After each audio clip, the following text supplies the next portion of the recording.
New stars like Matt Dominguez, Jason Castro, Jose Altuve, and Chris Carter take on the Astros' biggest rivals with Matt Holliday, Alan Craig, and Yadier Molina. It's Game 2 with one of the Astros' biggest rivals, Astros-Cardinals, next.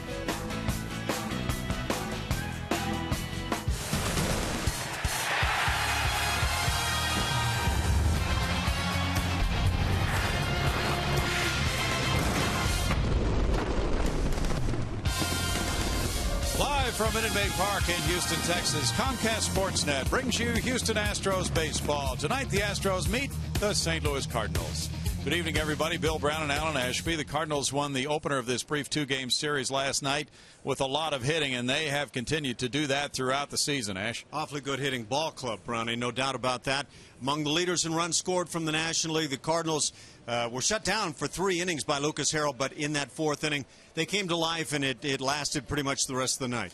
They have had a losing record when facing left-handed starters, and the Astros will select Eric Bedard for this game. Pretty difficult to figure that one out as well when you look at the Cardinals lineup. They've got some good right-handed bats, but they have struggled against the left-handers. Eric Bedard has been a pitcher who has not enjoyed a whole lot of success in the wins column this year, but here of late he has really pitched well. Been a stalwart in this rotation for the Astros that up until last night had been certainly a strength of the ball club for the last month and a half.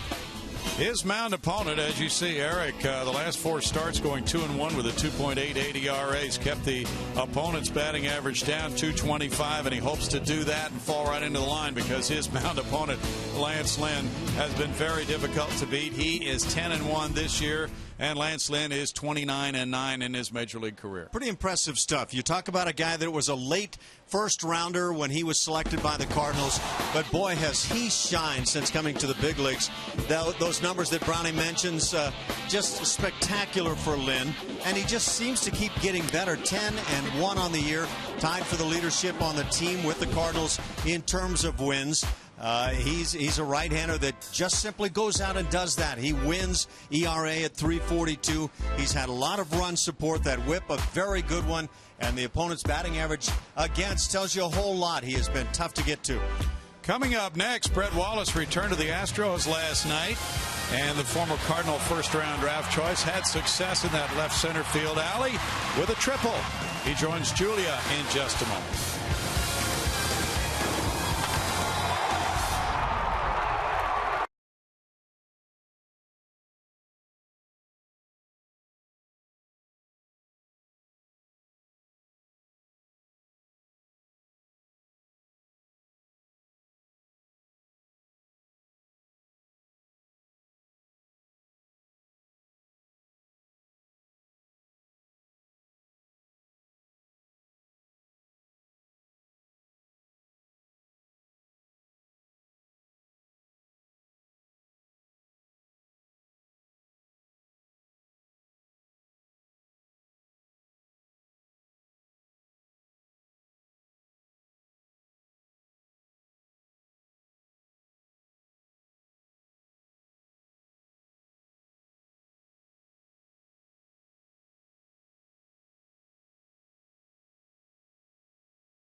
Wrap up a 2-game series here with the Houston Astros, and on the field now with Brett Wallace, who has just returned from AAA Oklahoma City, and we wanted to catch up with you. Welcome back, first off. And what was the most challenging thing for you while you were with Oklahoma City? I think, obviously this is a brotherhood up here, so you get used to being with the guys, and throughout spring and throughout the early part of the season, we really rally together. So when you go down, you're really looking up there and seeing some of your brothers playing and battling and playing some teams tough, and so you want to be there and you want to be fighting with them, and you just got to stay focused and go down there, get your hard work in, and make sure that you're ready when you get the next chance. So you said you'd made some adjustments and you were hitting the ball very well down there. Now that you are back, what's the most important thing for you to do? I think just be relaxed and be myself. The biggest thing is when you go down there and you find something that works for you, you find that comfort zone. You want to come up here and just kind of do the same thing. So just try not to do too much and just be smooth and just go up there and kind of play with some freedom, and when you do that, the good things are going to happen. All right, that's Brett Wallace. Thanks for joining us. Stay tuned. Erik Bedard faces Lance Lynn as the Astros try to grab one from the Cards this Wednesday night. First pitch and lineups coming up next.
Is brought to you by Southwest Airlines. Find our fares only at southwest.com.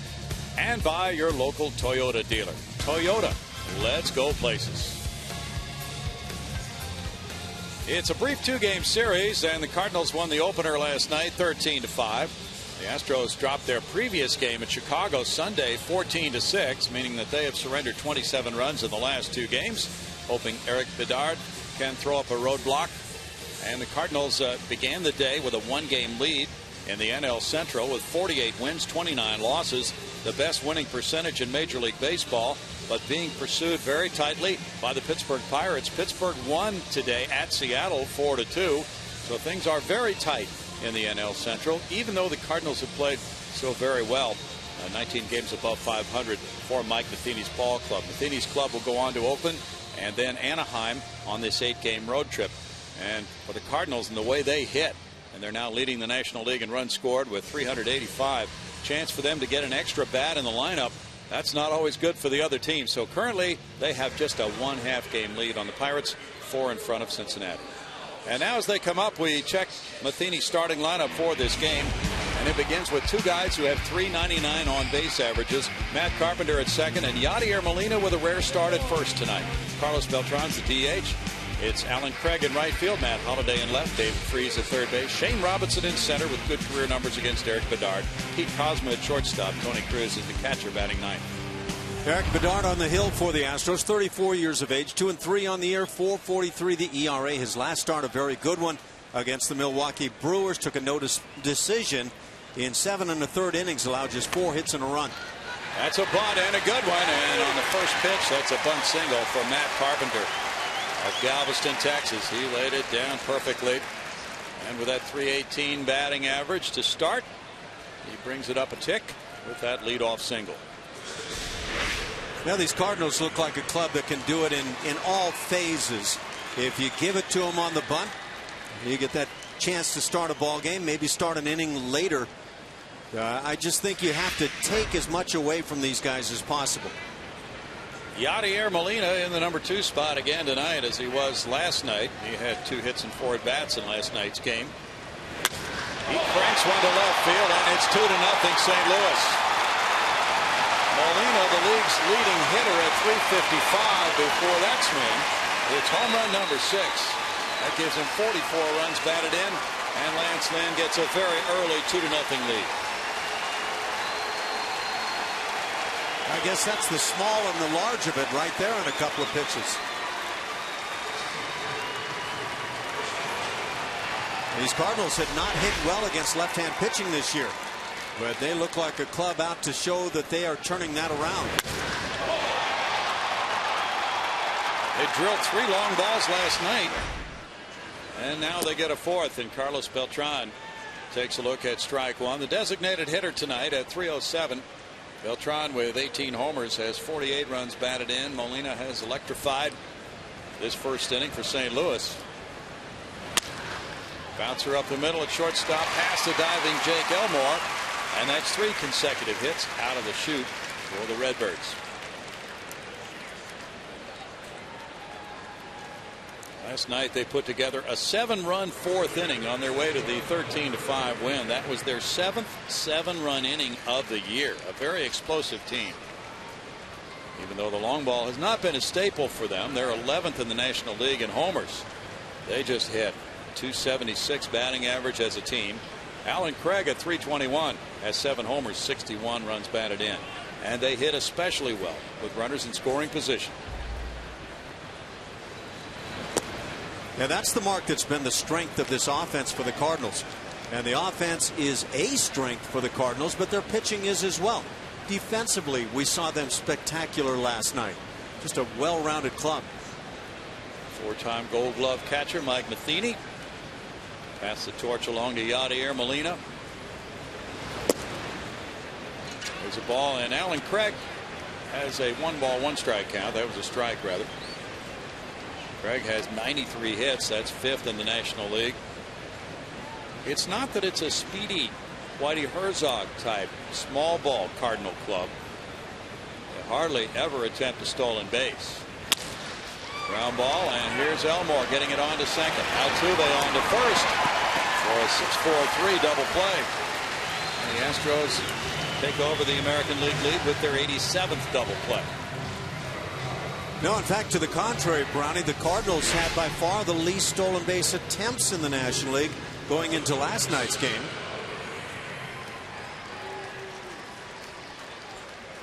Matt Holliday was the DH last night. He had a single in 4 trips, also drew a walk. Holliday comes up, having been in a downturn the last few weeks. Holliday takes that one, and it's ball 1. Not much on that throw by Altuve, turning the double play. I don't know if he just felt like he had it in the bag and just wanted to lob it onto first base, or if it was a poor grip of the baseball. Swing by Holliday takes the count to 1-1. Holliday's a .400 lifetime hitter against Eric Bedard. Bedard 1-3 lifetime against the Redbirds with a 5.91 ERA and 4 starts. He's allowed just 2 runs or less in 7 of his last 8 starts, and already has allowed a 2 spot to the first 2 batters in this game. 2 balls, 1 strike now. Cardinals are 4-4 in interleague play. They're 3-0 in American League parks.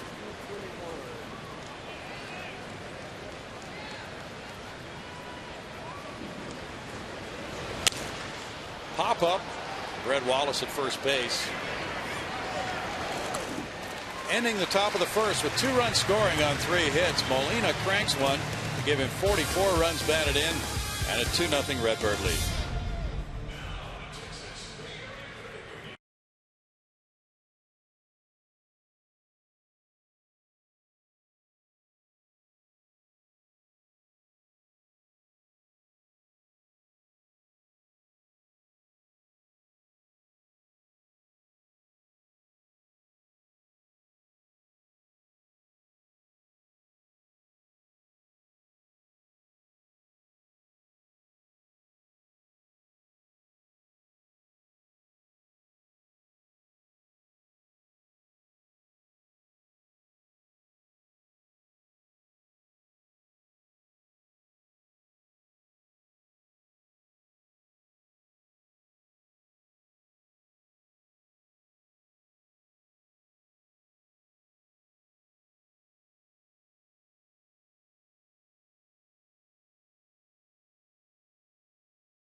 Molina first inning homer. Now the Astros come up. Both Porter's lineup card begins with shortstop Jake Elmore, who just rejoined the Astros last night. He's followed by Jose Altuve on a 6-game hitting streak, playing second base. Jason Castro bats third, does the catching, followed by left fielder Chris Carter, DH Carlos Pena, right fielder J.D. Martinez, first baseman Brett Wallace, third baseman Matt Dominguez, center fielder Brandon Barnes. On the mound for the Cardinals, right-hander, 26 years of age, Lance Lynn, 10-1, the impressive mark on the year, 3.42 the ERA against the Astros. Look at those numbers, 4-0 in 5 starts, 1.42 ERA. It looks to be an uphill battle against this righty. Lance Lynn is coming off a 6-1 win against the Chicago Cubs. Jake Elmore gets it started. Just recalled from Oklahoma City before the game last night. There's strike one to Jake. 364 is his average, 4 hits and 11 at bats. He filled in the series in Pittsburgh when Jose Altuve was injured and was away from the ball club with a death in the family after that collision. And Elmore showed a good bat in that series. No balls, 2 strikes. Elmore was performing well, playing primarily second base for Oklahoma City. So this is his second stint with the Astros and his third in the majors. He had played 30 games with the Arizona Diamondbacks at the end of last year. He was hitting .300 for the Oklahoma City Redhawks. That's strike 3. And Lance Lynn opens with a punch out. Nothing tricky right there. Just came with the 2-strike fastball, spots it well down and away. That defense for the Cardinals tonight. Tony Cruz gets the nod behind the plate. Around the infield, Yadier Molina. Apparently he can really hit as a first baseman. Matt Carpenter, Pete Kozma, and David Freese. In the outfield, Shane Robinson in center, flanked by Alan Craig in right, and Matt Holliday back in left. Good defensive team.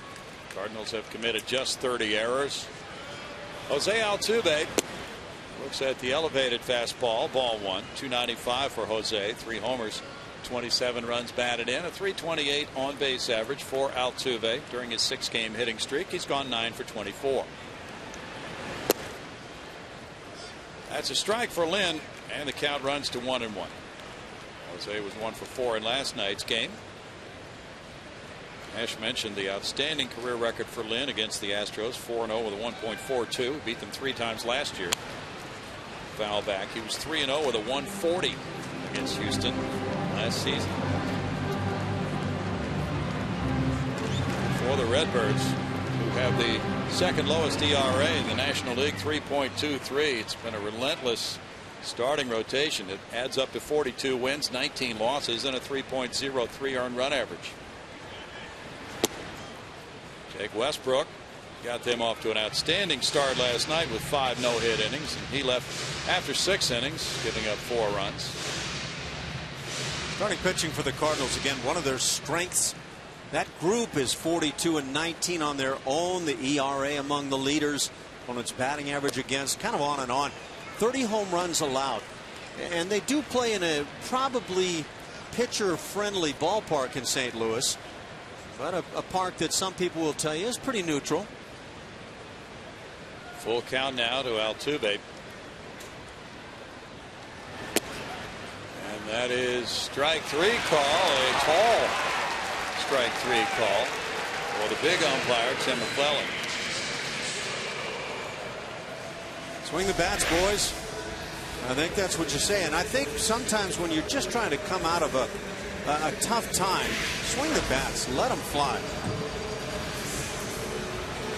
2 outs, and it's Jason Castro batting now, the number 3 hitter for the Astros. Castro with a .272 average, has 10 homers. He's driven in 26 runs. Castro 0 for 3 in last night's game, but he had a sacrifice fly to give him that 26th RBI of the year. Fouls it away. There's strike 1. His wife Maris is going to be joining us a little bit later to talk about their favorite charity. That's a book drive. They're involved with the literacy program, Castro's Kids.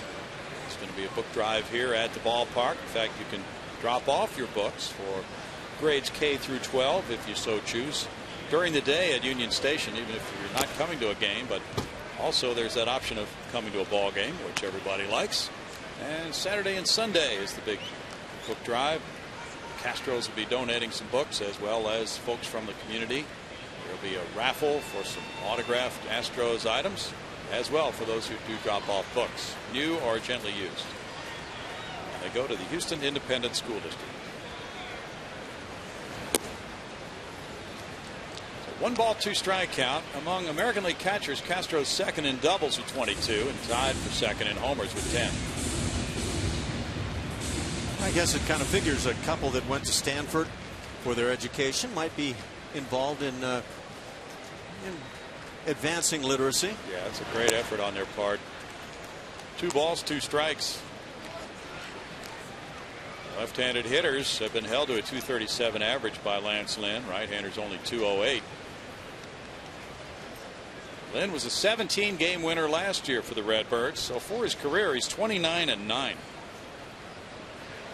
.763 winning percentage, tops among active pitchers. Castro skips rope on that low pitch. It's a full count on him. Scouting report on Lynn is that when he gets to 2 strikes, he doesn't often waste a pitch. Of course, he wouldn't be here. But if it's 0-2, as you saw with Elmore, he's going to come usually right after the hitter and try to finish him off on that next pitch.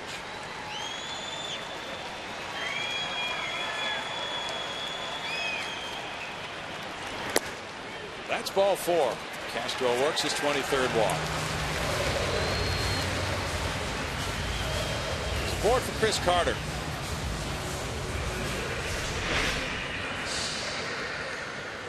That up and away fastball, pretty much. I mean, if you turn it around mirror vision, the way Altuve struck out, up and away on a heater.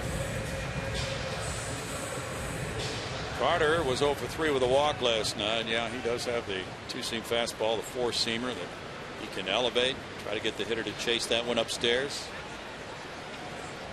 Lynn walks about 3 1/3 per 9 innings. Strike 1 to Carter. But in watching his stuff, a guy who's 10-1, I think the tendency is to come in and say, what is it? What's really special about what he does? Well, he'll walk a few. His fastball's been about 91 to 93. A little bit of sinking action. Haven't seen a whole lot in terms of one great breaking ball, so he just comes right at you. And again, 0-2 to Carter. time and time again. Lynn was born in Marion County, Indiana. He went to the University of Mississippi. He was the all-time strikeout leader there. A sandwich pick in the 08 draft after the first round by the Cardinals. He has only allowed 5 homers in 92 innings. And the slider gets him a strikeout. He strikes out 3 in the first, with the Cardinals leading it 2-0 after 1.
to Minute Maid Park for happy hour at the St. Arnold's Bar from 4:30 to 6 p.m. this Friday. The happy hour will have $5 beer specials on St. Arnold's beer, Ziegenbach, and Bud Light. Union Station gates open early, so come join us for a cold one, guys. Good time out there. Great view. Astros and Angels Friday, 4:30 to 6 for that happy hour. And then the ball game at 7:10. And Bud Norris has pitched very well all 3 times against the Angels. David Freese, the batter. Cardinals lead 2-0. First pitch to him from Eric Bedard goes as strike 1. 282 for Freese, 5 homers, 26 runs batted in. Freese hit one of the 3 Cardinal long balls last night, going 1 for 4 with a walk.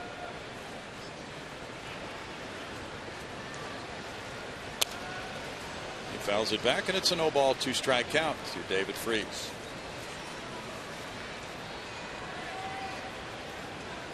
Freese is on a 3-game hitting streak right now. Cardinals are averaging 5 runs per game.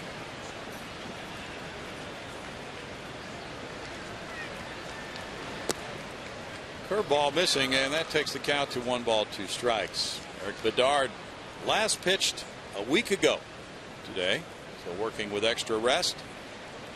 And he pitched very well, but lost 3-1 to Milwaukee, giving up just 1 run in 7 1/3 innings. Or he got a no decision, rather. The Astros lost the game. That's strikeout number 1. He had a 1-0 lead. A runner on base left the game. That runner scored, and then the Astros went on to lose it late, 3-1. Get some success here with that curveball as he dives it under the knees. Eric's been throwing the ball very well. Shane Robinson is up next. 218 for Shane. 2 homers. He's driven in 8. He's 5 for 10 lifetime against Bedard. And fouls that for strike 1 on Robinson. John Jay resting today.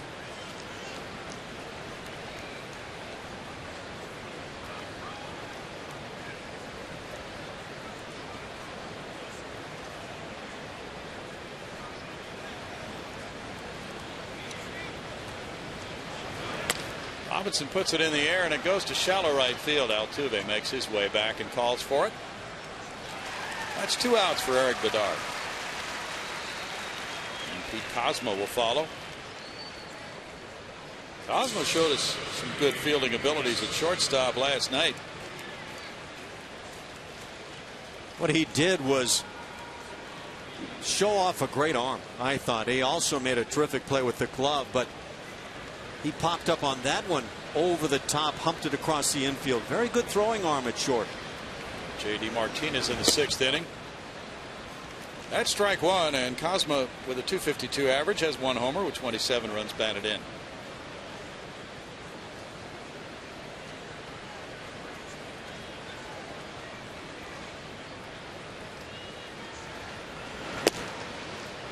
Off the plate, it's a 1 ball, 1 strike count. Kozma leads all major league rookies in games played with 75. First round pick in 07. Rafael Furcal is missing this season with an injury. Kozma has moved in. He got 72 at bats in the big leagues last year and 17 the year before. This is his first real shot at being an everyday player. Tony Cruz is on deck.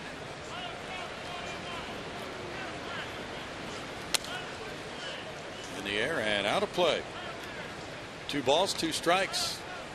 It's a good group here of Mizzou Tiger alums tonight, about 55 of them taking in this ball game. I bet you'd like to meet that group or some portion thereof. I've met a portion of them. You've seen a portion of them. Good looking group. Absolutely.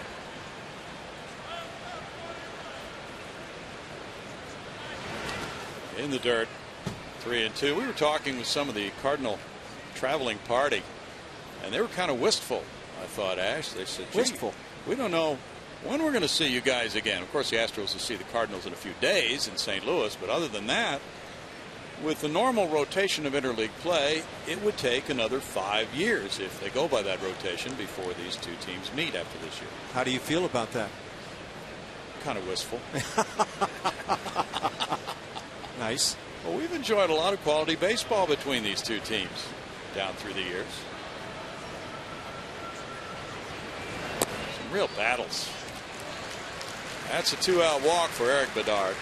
And just really good, meaty baseball. You know, managerial decisions, and double play pitch by somebody to get out of trouble. Now you're talking National League ball, aren't you? Roaring crowds, and just really good competition. The final day of that 0-1 season in St. Louis. Some of the postseason play between these clubs. Yeah. Memorable games. Tony Cruz at 167 has no homers. He's driven in 4. Gets a rare opportunity to start. Usually it's Molina, and Molina's caught a very high percentage of the Cardinal games, higher than any other team. That's a strike. Molina has started 71 of 77 games at catcher. That's 92.2%. No other major league player has started 90% of his team games at catcher this season.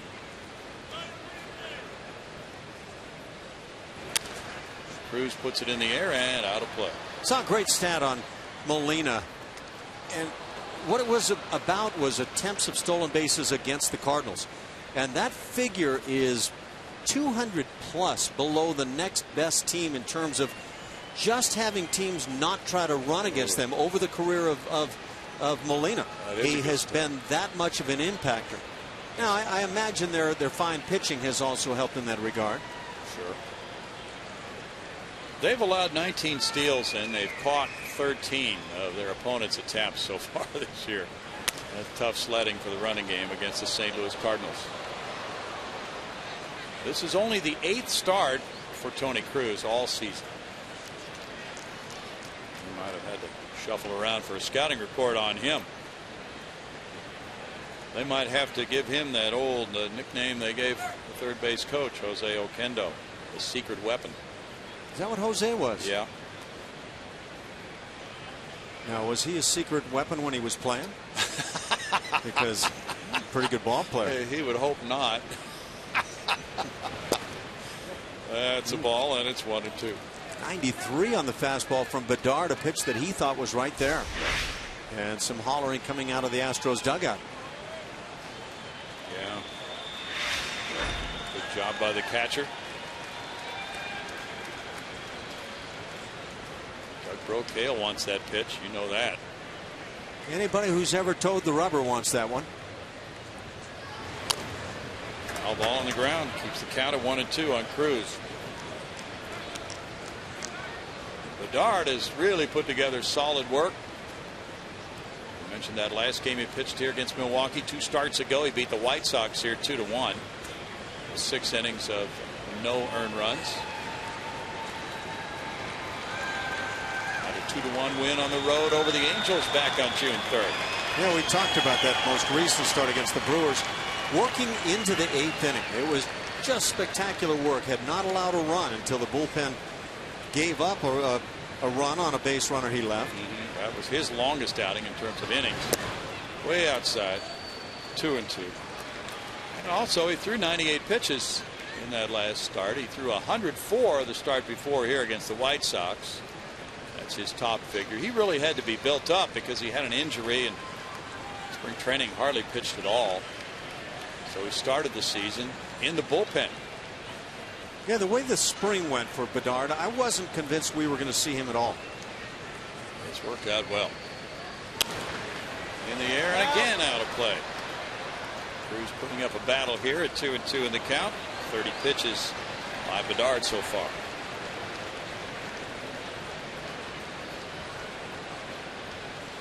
He's got one of the most nonplussed attitudes, facial expressions you'll run into. He is just a blank book on the hill. Yeah. You like that? I do. He shows nothing either way.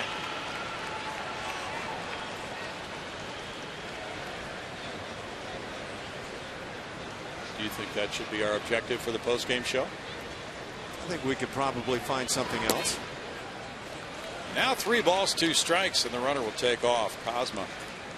Unless, of course, Eric finds a way to, after allowing those 2 runs after 2 hitters tonight, just shut it down and the Astros bats come alive.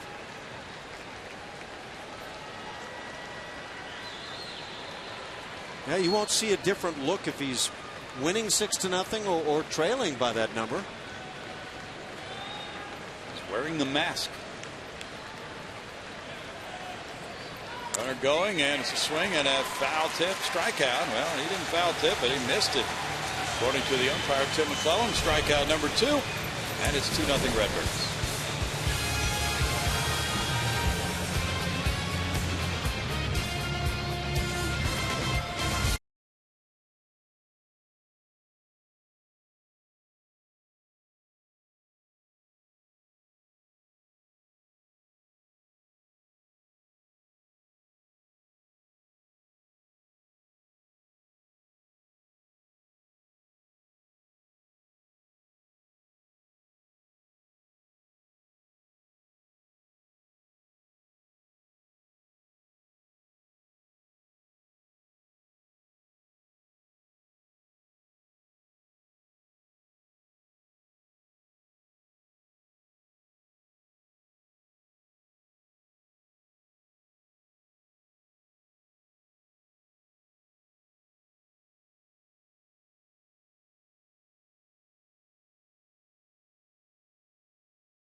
To watch Chevy Hometown Kids every Saturday morning at 9:30 on CSN. Chevy Hometown Kids, where it's not about the score, but the experience. Now we go up to Brownie and Ash with a special guest.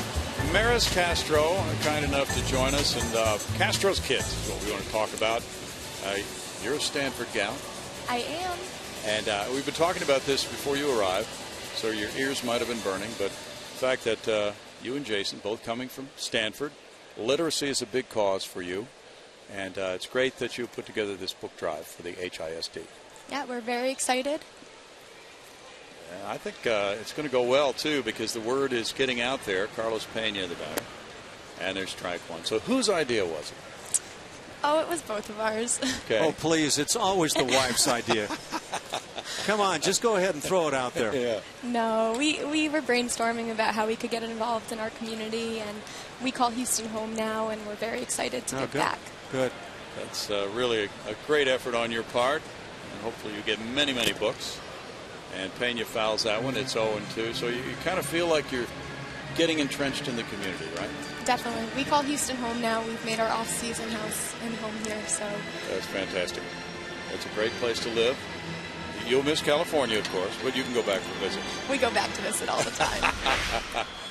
You say you're from the New England area. I am. I'm from Rhode Island, and Jason's from California.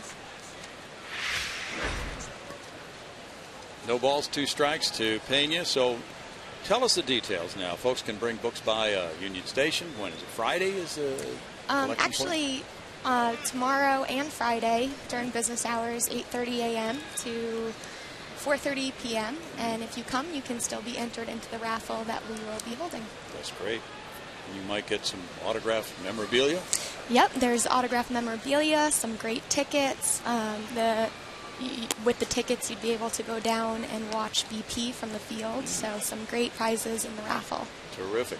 What about for those of us who have already given away all the books that we have to give away? Is there another way to contribute? Definitely. You can also buy new books. We're asking for both new and gently used books. So cash still lives? Fly ball out to Robinson in center. Cash is always king. You'll accept cash, won't you, Maris? Yes, if you want to make donations, you can make it through the Astros Foundation, and they will earmark it for us to purchase books. So we can do that the next couple of days. Tomorrow not being one of the days, but Friday, Saturday, I guess, huh? Is that what you're saying? Well, you can bring books in tomorrow at Union Station. Okay. Right. Or Friday during the day until 4:30, right? Yes. And you don't have to have a ticket and come to the game to do that. But then the actual book drive is Saturday and Sunday, right? Right. Saturday and Sunday from the time that the gates open until first pitch, we'll be collecting books at most of the main gates, as well as the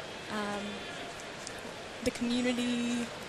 Oh, yeah. Well, you're on your own here. I can't help you. That little, I'm not sure what it's I know what called. you're talking about. It's right inside when you come through the gates from Union Station into the ballpark. That little community, I can't think of the name of it either, Maris, but it's right there inside the Union Station entrance to the ballpark. And so there you have the raffle there that Maris talked about. And it's going to be a fun time this weekend. A lot of books will be brought in by people and will be used by those students in the HISD. J.D. Martinez puts it in the air, and the first baseman, Molina, makes a catch. That's out number 2. So are you considering a life in TV now that you've kind of broken through? I don't know about that one. It's fun. Really, it is. It is. It is. You guys have some good seats up here for sure. Can you believe these seats? We pay very little. We've got a nice discount on these seats, too. I don't know. Can I stay here the whole game? Did you get charged coming in? You're allowed. But No. the guys on radio want you on, though, too. So you can make your way down. And Brett Wallace, the batter now. Well, you have brightened up the picture of us here in the booth immensely here this evening. Thank you. You have, yes, you've brightened our evening. Now, if you could just get us a double here from Brett Wallace. Okay. And then maybe a homer from Matt Dominguez. How about that Castro guy? We got to get that bat contributing tonight. Of course, he is the only base runner to this point.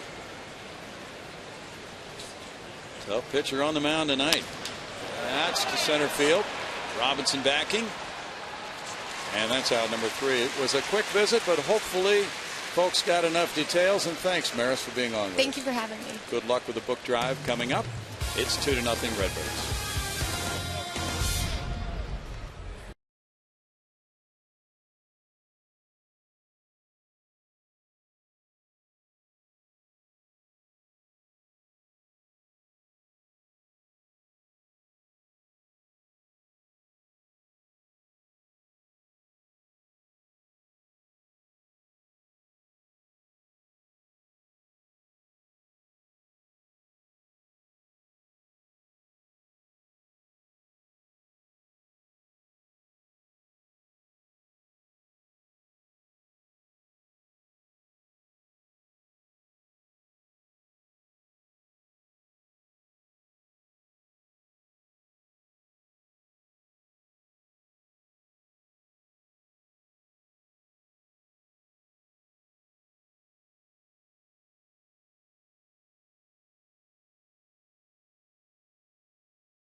Homer by Yadier Molina. Just a reminder as you enjoy a cold one to look forward to Miller time later in tonight's game. Brought to you by Miller Lite.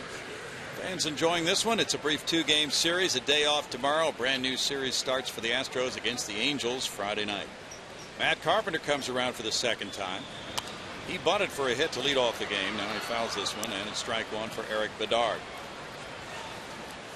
Bud Norris has been really effective against the Angels. He'll be on the mound Friday night at 7:10 against Jerome Williams. Bud 5-7 overall, but 3-0 against the Angels with an ERA of 0.43 for 3 starts. Bedard delivers, and it's a ball to even the count at 1-1. Cardinals have won 8 and lost 10 against left-handed starters. Mike Matheny does not have a particular explanation for that. Bounced, and there's Wallace with the play. Tossing to Bedard. One out. Yeah, I don't know how you do explain that away when you've got right-handed bats like Yadier Molina, Alan Craig, David Freese, Matt Holliday, Carlos Beltran, a switch hitter. Really makes no sense. No. Here's what Molina did in the first inning. Paul didn't stay around long.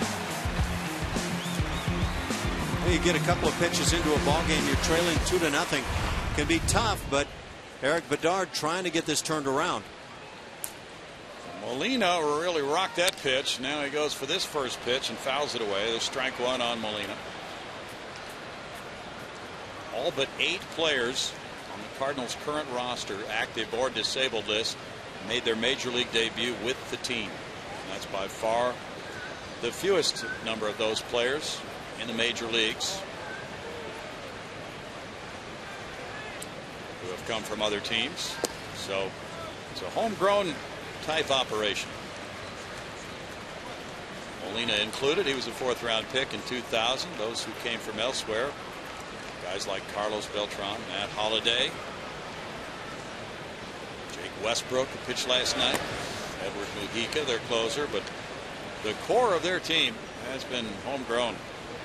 Makes you wonder how a guy with the catching tools, the arm, everything that Yadier Molina and the name Molina, the catching name, can last to the 4th round. Yeah, it really does. Molina attacks that pitch. Altuve sliding. He caught it on a line. Molina crunched it, but Altuve got over there for out number 2.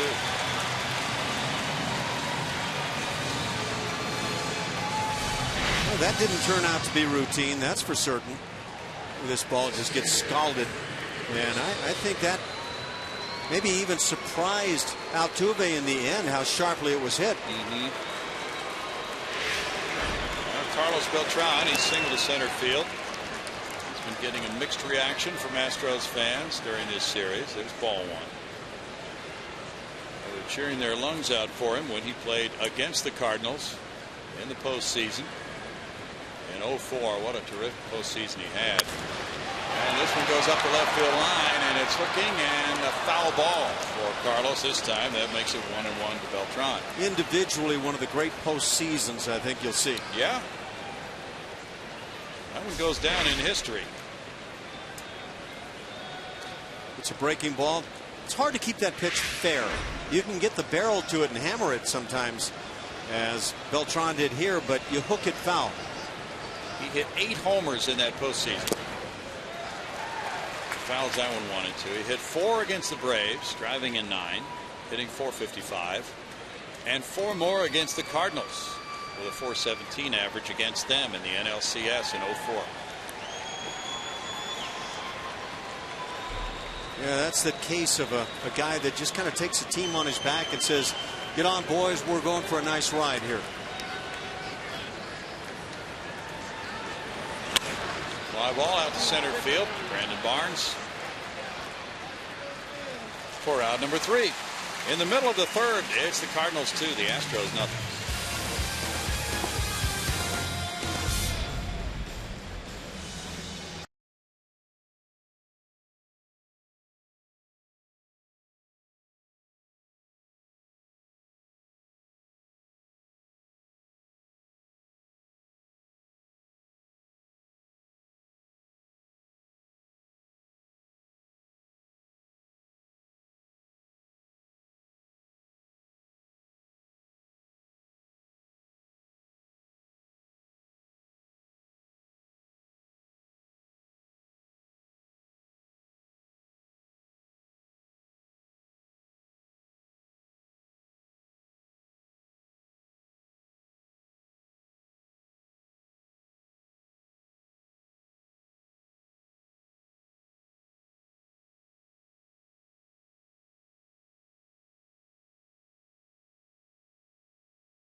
AT&T tweet of the game is from Astros GM Jeff Luhnow, who's busy up there, probably working. He wrote, Preston Tucker, 991 OPS in June for Lancaster. Move him up.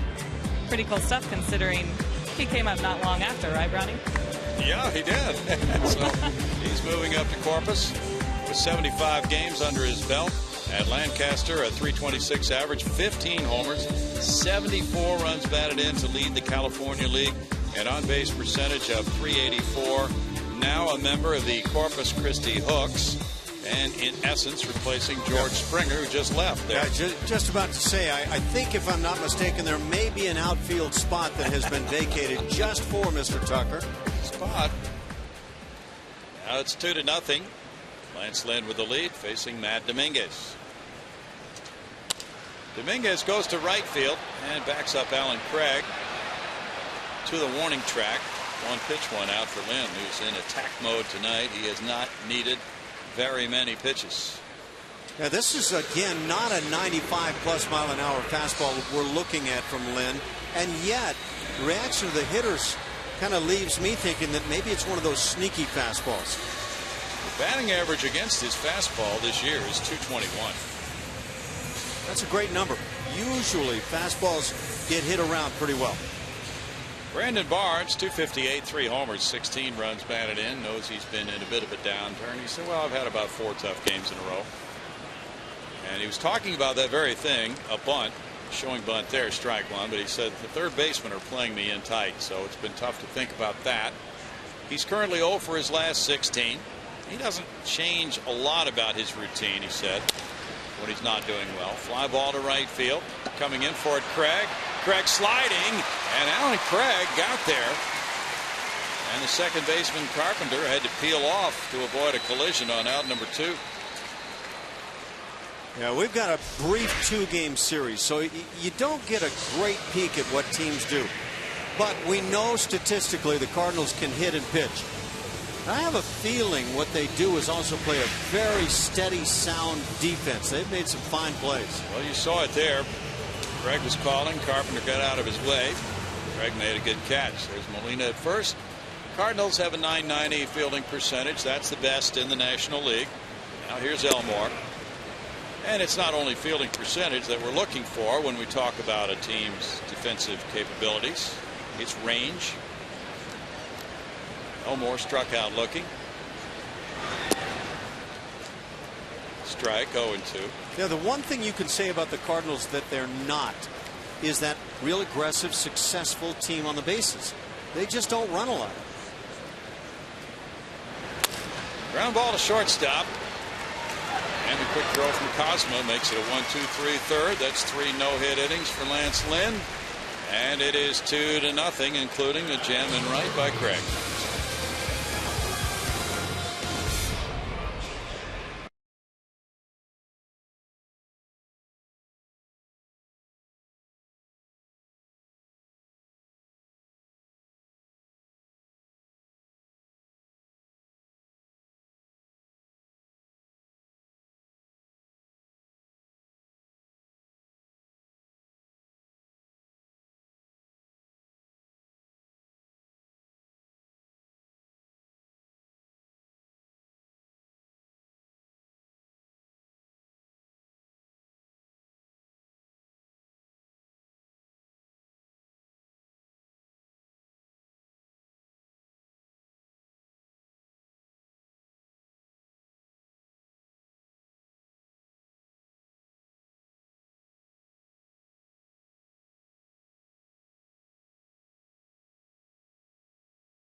Sportsnet is brought to you by Jack in the Box. Now's your chance to go big at Jack in the Box.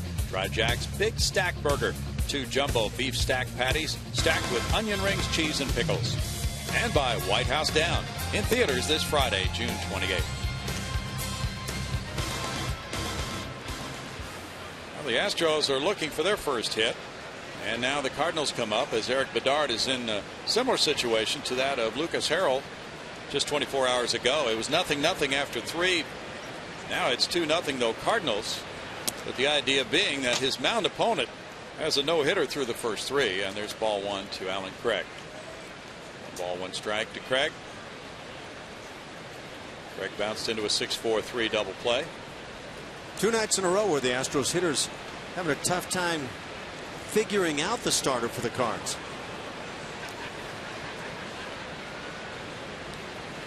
Cardinals had been swept by the Texas Rangers at home in the previous 3-game series. It's a 2-ball 1 strike count to Craig.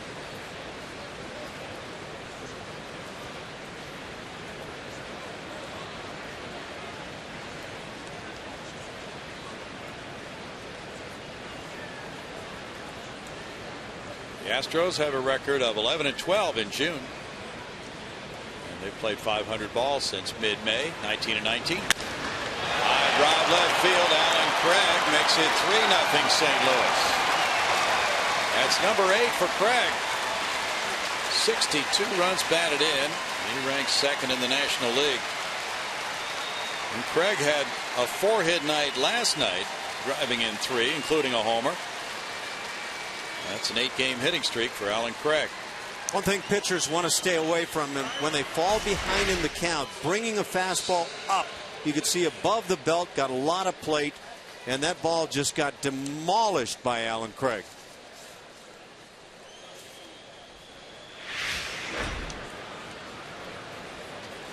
Craig adds on a second Cardinal long ball, and Matt Holliday will follow. Holliday popped to first. He shoots one the other way, and the right fielder comes over toward the line, J.D. Martinez. That's out number 1. By the way, Justin Maxwell, who's been playing right field for the Astros most of the time since he returned from the disabled list and from a rehab assignment, was to have undergone some testing tonight at 6 o'clock. We have not received any results from that testing for a possible concussion. There's a standardized test in Major League Baseball given on the computer, and that's the test he was going to undergo tonight. He said he felt better today when he got up than he did last night. David Freese at ball 1. There's still a headache involved, and he's had 2 previous concussions, we understand. There is a 7-day concussion disabled list in the major leagues. That's a possibility for him. And if that is the case, then the Astros are allowed to add another player to the roster to replace him during those 7 days. Today could be day 1 of it, but they did not get an extra player here for this game. And obviously he's not going to be used in this game tonight.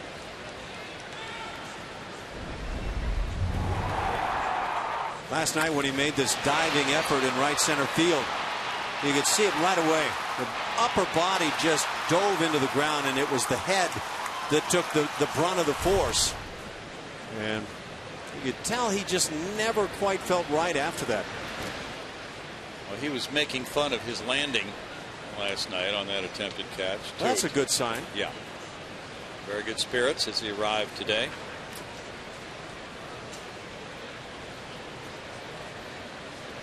Shane Robinson's on deck in a 3-0 game.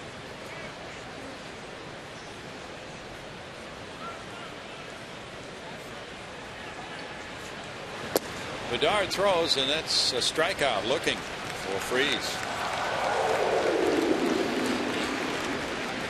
Come to Minute Maid Park this Friday. That's June 28th. For a big and bright Friday night, the Astros take on the LA Angels of Anaheim. 7:10 start. Stay after the game for a spectacular fireworks show featuring the musical hits of Michael Jackson, presented by Marathon Oil. Call 1-877-9-ASTROS or visit Astros.com to get your tickets today. Shane Robinson takes, and there's ball 1 to Shane. He hit a pop up to second in the second inning. It'll be Bud Norris and Jerome Williams Friday night at 7:10. Saturday, a 3:10 start for Jordan Lyles and Joe Blanton. Sunday, it's Lucas Harrell and C.J. Wilson at 1:10. Dallas Keuchel, who pitched in relief last night, will follow them in the rotation. He'll pitch the July 1st game, the Monday night game against Tampa Bay. It's 1-1.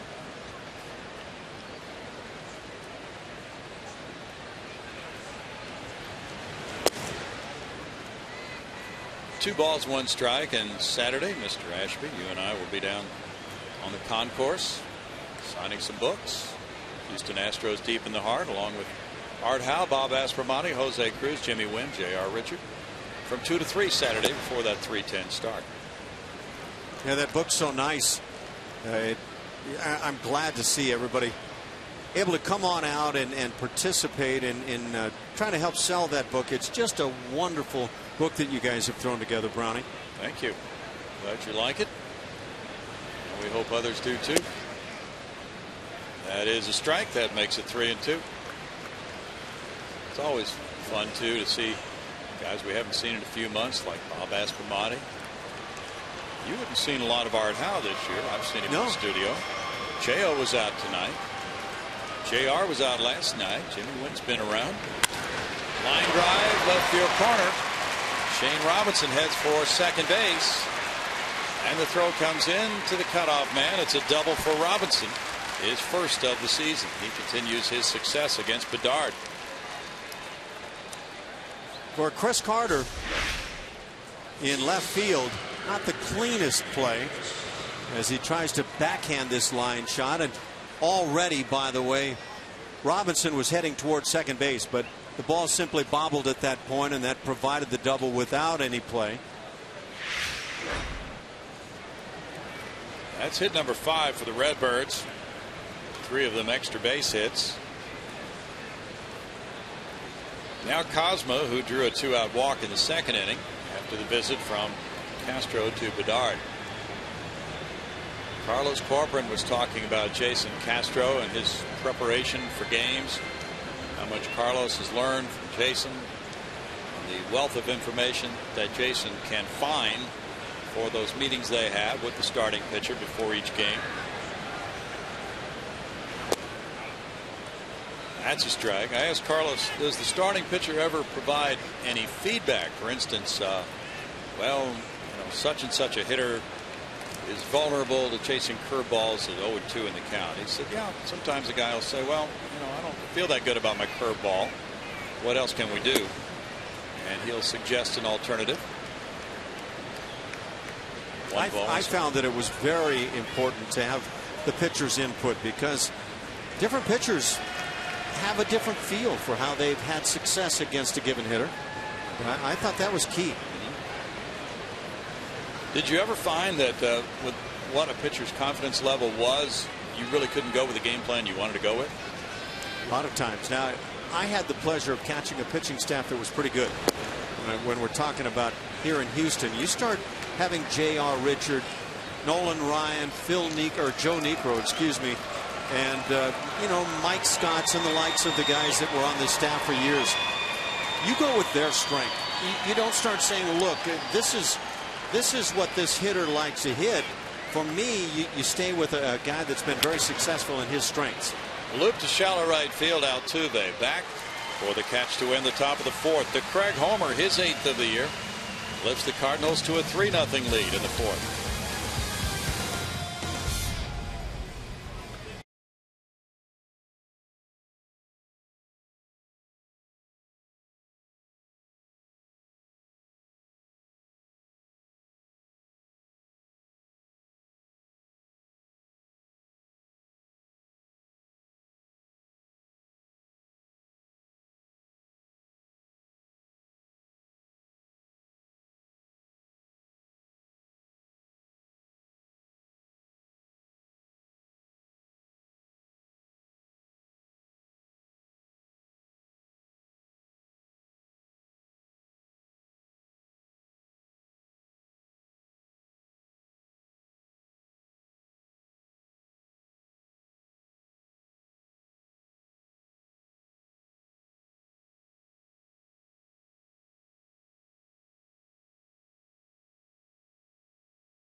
Our trivia tonight is brought to you by your local Toyota dealer. Let's go places. Let's go with the trivia. Who is the Cardinal who has 3,000 hits but has a lifetime batting average under 300?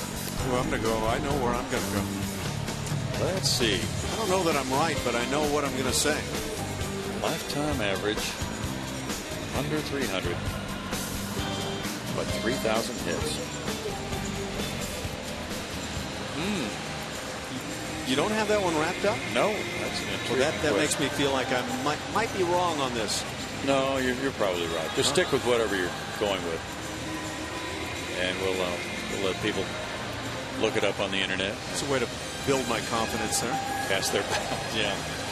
Jose Altuve is up for the second time. He was caught looking in the first. Well, there's a story out tonight. The A-Rod saga will not die. That's ball one up and in from Lance Lynn. According to this story tonight, Alex Rodriguez believes the Yankees do not want him to play this year. You think? And perhaps ever.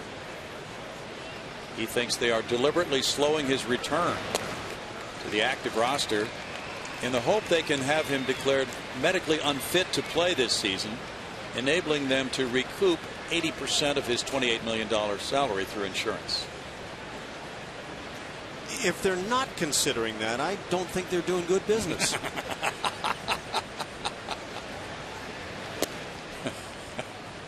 Or in lieu of not signing him to the deal to begin with, they might have done some good business. Did anybody watch the postseason last year? Yeah. That was not good.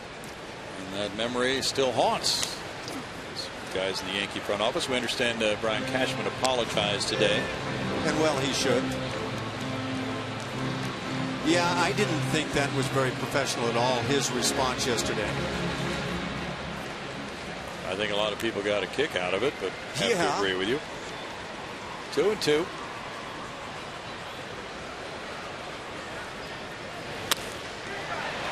Line into left center field. Altuve will take the turn. Robinson gets to it, plays it cleanly on an Altuve single, giving him a 7-game hitting streak, and that's hit number 1 for the Astros.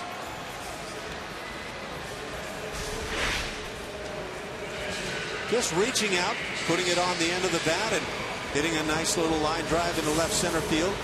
Altuve at times has a magic wand that he employs. It's awfully good work.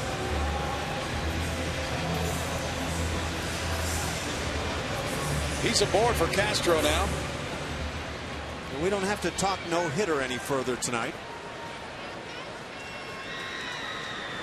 That's a relief.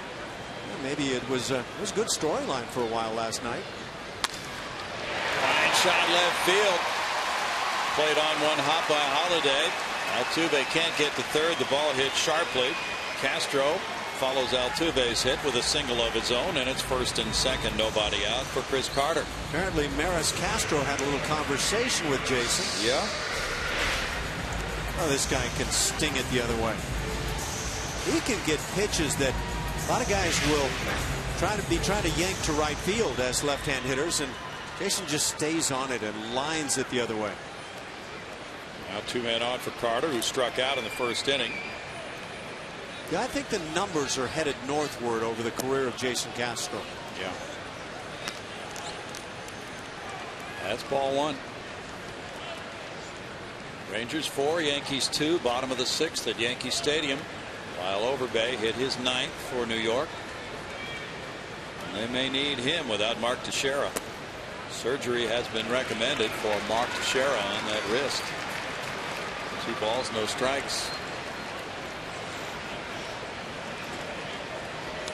Now Carter will try to zone in on a pitch he wants to hit. Try to make it be in a certain area. Stepping back is Lynn, who's 10-1. Max Scherzer, the major league leader in wins, with 11.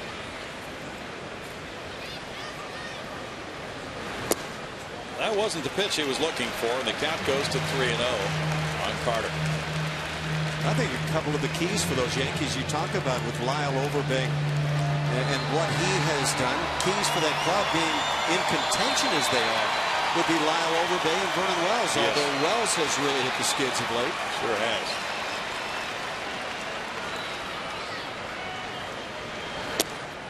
That is a walk, and the bases are loaded. Lynn was not going to give in to him on 3-0, so now he'll face Pena with 3 men on, nobody out.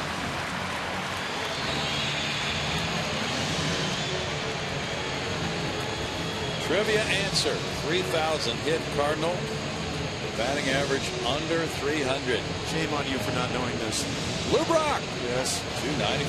I think you're playing coy there, Bronny. No, I really didn't. Yeah. I didn't have that. You had it, right? 3,023 career hits, I believe is the number. Okay.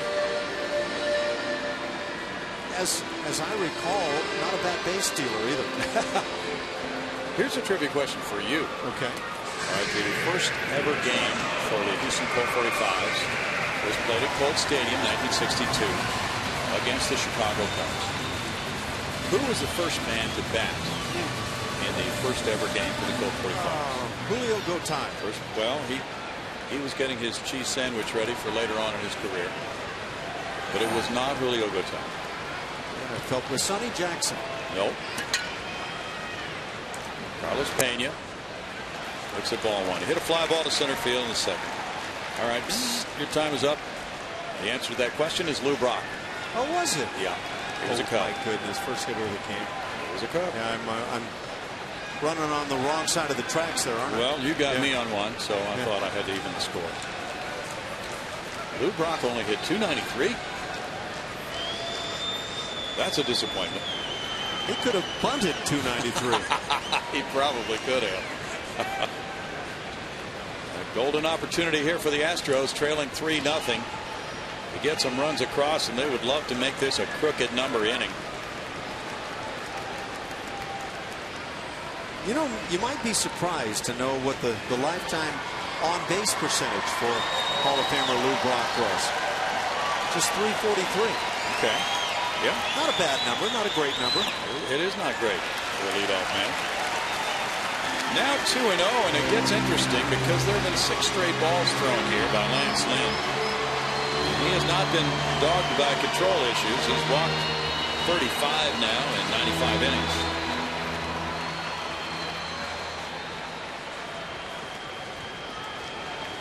His curveball has been his most improved pitch recently. Upstairs, now 3-0. JD Martinez next. Seize the moment time for the Astros.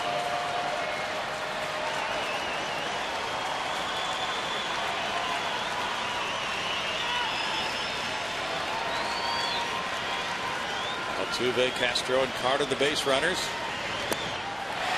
And ball 4 forces in a run, 3-1, and Lynn throws his hands up. He wants another baseball.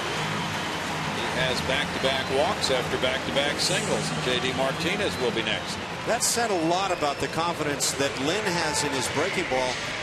He turns to it on the 3-2, and clearly what he was doing was staying away from the big grand slam scenario.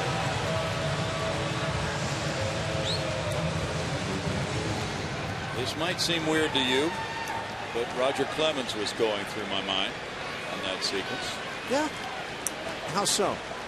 That he wouldn't mind a bases loaded walk rather than an extra base hit if it came to that choice. Martinez fouls it back, strike 1. See, here's the deal that I think a lot of people miss, a lot of people in baseball, is that if you give that pretty good hitter, that major league hitter, a fastball that he's looking for, and that guy has some power, he's likely to do some big damage. And I always felt the same way. I always wanted to stay away from the big swing. Martinez grounds it slowly. There's Freeze to second, and the relay is high and late, and a run scores. Castro coming across. It's 3-2. The ball was not hit hard, and Martinez was able to beat that relay. Freeze didn't seem to get a lot on his throw to Carpenter, and then Carpenter's relay was high. Martinez gets his 30th RBI. Staying out of the double play crucial right here. And I don't know if the Cards with a good throw here get it. I don't think so, no. But JD Martinez busting it down the line. Just get right back in this game. And now 3-2 with Brett Wallace, the batter. Runners at first and third and one out. Wallace hit a fly ball to center. Backdoor slider missing. Ball one.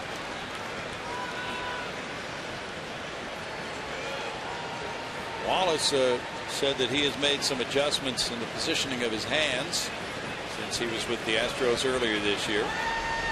Brett, 26 years old. The Cardinals drafted him with the 13th overall pick in the first round in 08. He's from Marin, California. And Arizona State. Now it's 2-0 to Wallace. Okay, even the out made today by Brett Wallace. He drives the ball out toward left center a bit, hit the ball well. A couple of times doing the same thing last night. So it's a very different Brett Wallace to this point than we saw early on. Last year he hit .253 for the Astros, had 9 homers and 229 at bats, drove in 24. Up the middle and into center field, a big hit for Wallace, ties the game. Carter comes home. Wallace gets his third RBI and is 3-3 in the fourth. He's swinging the bat so much better, and I think that Brett Wallace can be a very good major league hitter. I don't think that you can tell him we want you to pull home runs, because when he takes his normal swing, he goes back up the middle, and I think that can be a great strength. This is a shot of what Brett was doing in the minor leagues. Nope, maybe not. He had good numbers there.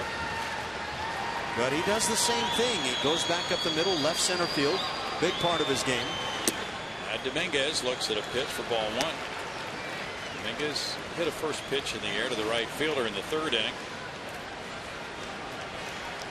43 runs batted in gives him the club lead, despite batting 8th a lot of the time.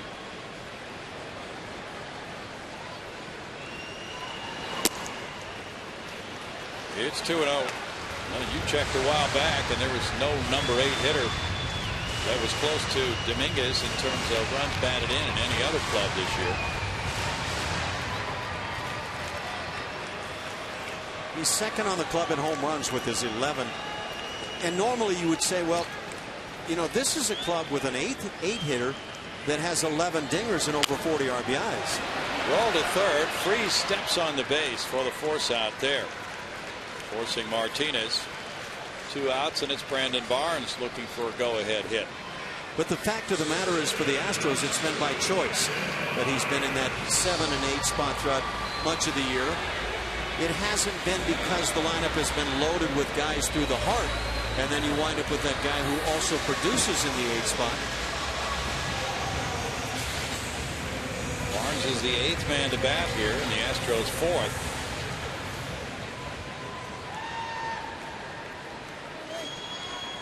Brandon's hitting .400 with runners in scoring position. 10 for 25.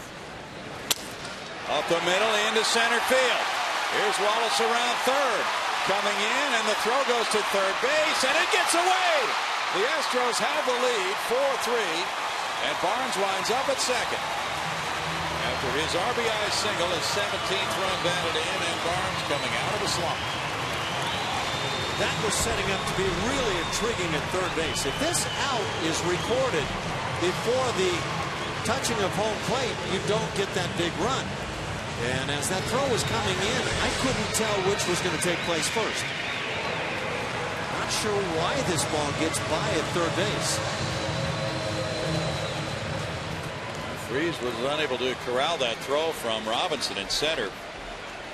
Barnes winds up taking second on the throw, getting credited with an RBI single, and it's Elmore batting, showing bunt, and that's strike one.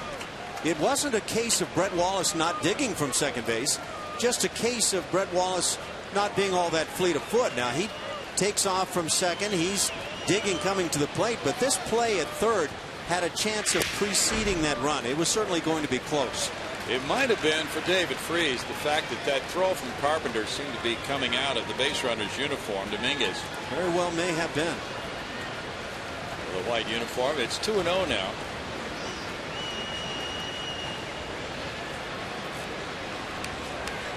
Elmore said that in the Pacific Coast League recently he had been getting a lot of hits to right field, but then the pitchers were adjusting on him in the Oklahoma City games, and they had been pounding him inside in recent games.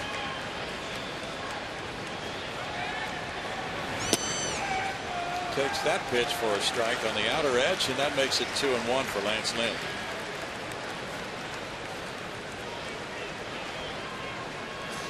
That's Joe Kelly in the bullpen.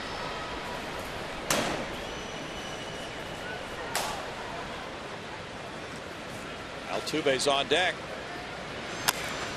Grounded to short, or the third baseman cuts across, Freeze, and throws him out. And the Astros bat around in the fourth inning. They take the lead with a 4-run frame, coming up with 4 hits and leaving 2. 4-3 Houston after 4.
To the 5th, MLB.TV celebrates 11 years with new low yearly prices. Watch every out-of-market game live on over 350 supported mobile and connected devices in HD quality with MLB.TV Premium. Visit MLB.TV. Baseball everywhere, guys.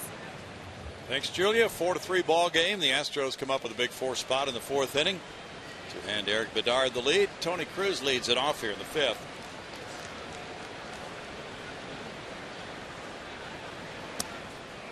Bedard delivers, and there's strike 1 after he spent a while away from the mound, with the Astros sending 9 men to the plate in that 4th.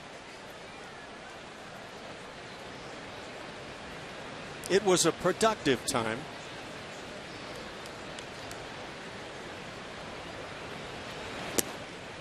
Bedard misses there, and the count is 1-1.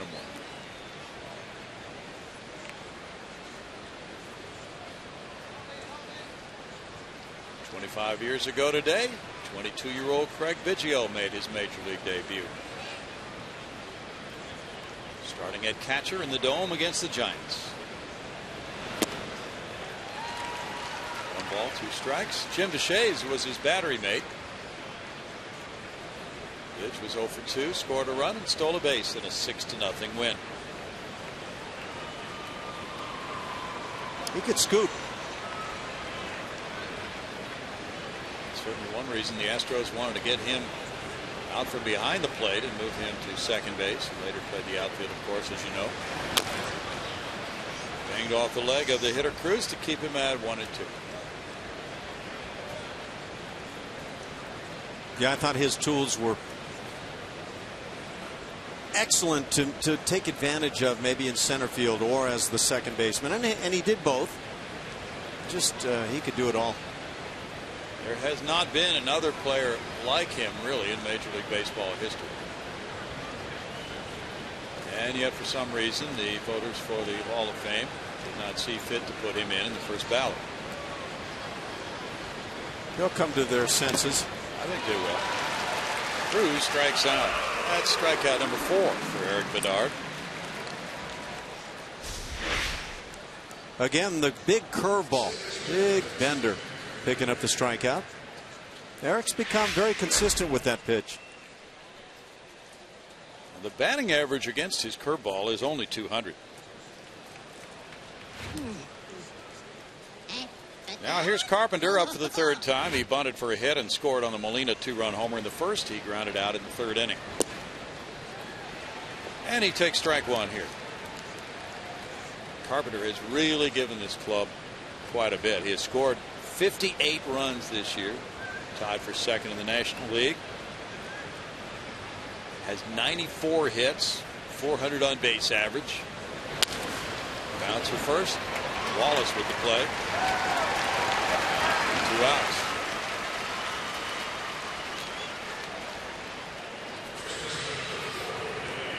George Springer and Delino DeShields were named to the U.S. team for the All-Star Futures game around the All-Star break, July 14th at Citi Field. Congratulations to those two guys. And there's a chance that 18-year-old shortstop Carlos Correa could make it as well. That goes down to a fan vote. Molina looks at ball one. Molina has a 2-run homer and a line out to second. Fans can vote between now and June 30th at MLB.com/futures. Futures-finalists. And on Astros.com. Keith Bodie was named to the U.S. team coaching staff. Corpus Christi manager. Broken bat looper into shallow right field. A hit for Molina. George Springer hit 2 homers in the All-Star game last night in Arkansas. That's just showing off. Nice to make an All-Star team, but how about going off him? Just a special player. He can steal bags, hit with power. There's his second. I don't know if he even got that one, but slender fella can drive it. Now he may be in Nashville tonight. That's where Oklahoma City is playing tonight. Carlos Beltran, the batter. Ball one. You know, we joke about that in the major leagues when somebody goes 10 for 10 or something. He needs to be called up to a higher league. Well, Springer's performance certainly dictated that he be called up to a higher league. And did he ever leave the Texas League with a splash with those 2 home runs? It's a shot, and Dominguez stayed right there and picked it up with those soft hands on one hop and got the force out at second on Molina. 5-4. No runs, a hit, a man left. It's 4-3 Astros in the 5th.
It's the Geico quote coming up.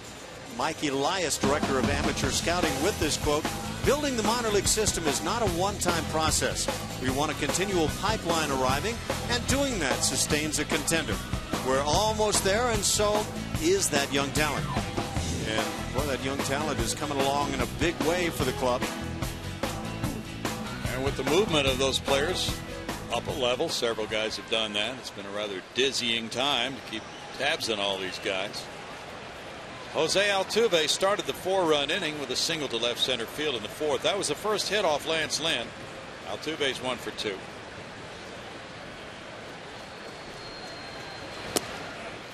And that's strike 1. Average velocity for the fastball is 92 for Lynn. That last one went up at 91. He's lost some weight since last year.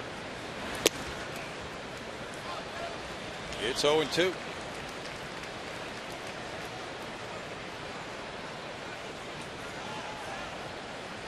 Shelby Miller has moved into the rotation, and he's given the Cardinals another dynamic arm. More on the way. 1 ball, 2 strikes.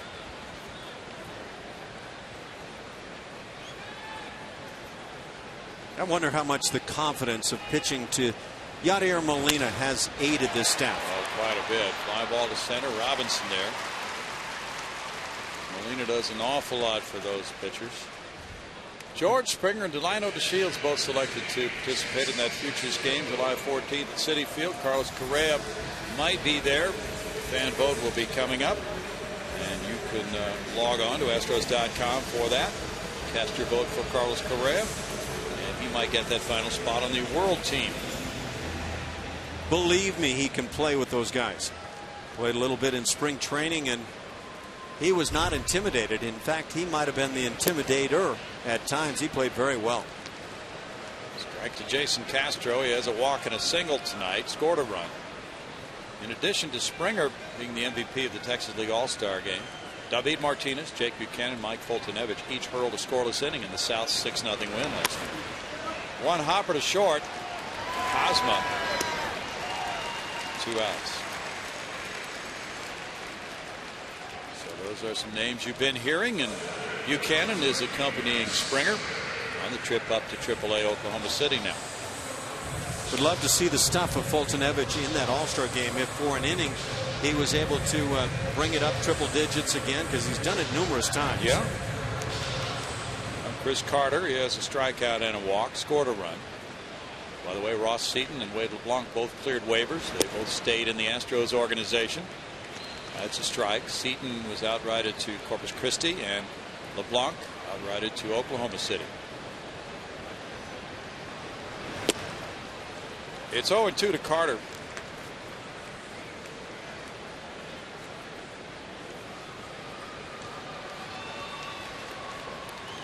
Lynn made his debut in 2011. That's a fly ball left. Holiday over, leaping off the wall. It kicks back toward the infield. Cosma goes out to retrieve it. It's a double for Carter.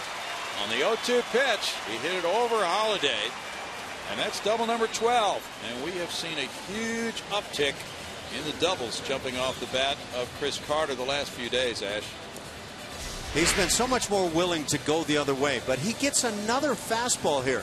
Just fastball after fastball in that sequence, and this one finds the heart of the plate, though it's down around the knees. Great to see with Chris able to up that doubles column. That had been a huge surprise early on. That's his 8th double in the last 12 games. And a good job by Cosma to go out and pick up that baseball. A shortstop in this ballpark has to be ready to do that on balls that bounce back toward the infield by the left fielder. Pena has a bases loaded walk. He cranks a line drive, but it's foul. A shortstop who didn't do that a few homestands ago maybe, but that time Cosma was alerted that he had to get out in there. There's a curve at the bottom of that scoreboard wall and left. Look at this swing. That's just staying on that back leg and spinning. That hit the curb down the right field line that time, and you saw the hard carom and the kick the ball can take off that surface. Yeah, I'm with you. I thought that was a very slick play from the shortstop for the Cards. And it looked to be anyway, the last moment anticipated. It wasn't, oh dear, here comes the baseball, I better go out there and get it. It was a nice reaction. No balls, 2 strikes to Mr. Pena.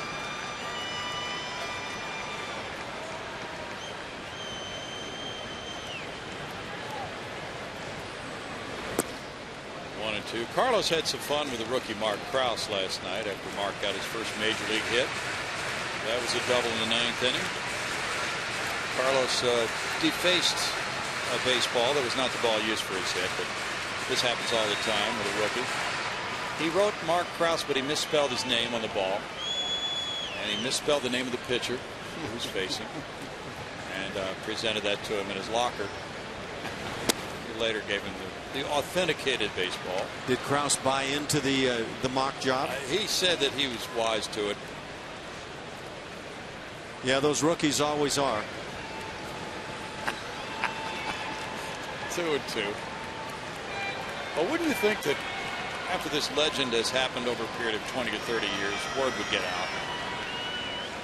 Top secret down in the clubhouse. You got to sign waivers when you get in. Yeah. Now it's 3-2 to Carlos Pena. Could be a very interesting pitch coming here in a 1-run game.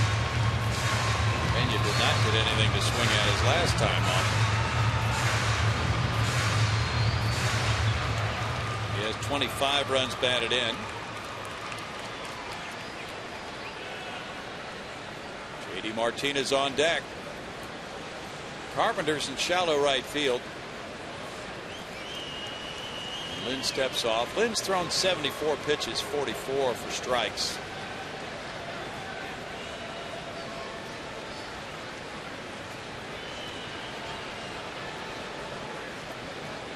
Cardinals came into this game tied for the fewest walks allowed in the National League. Lynn, though, came unraveled a bit, and he's walked 3. He had back-to-back bases on balls in that 4-run fourth.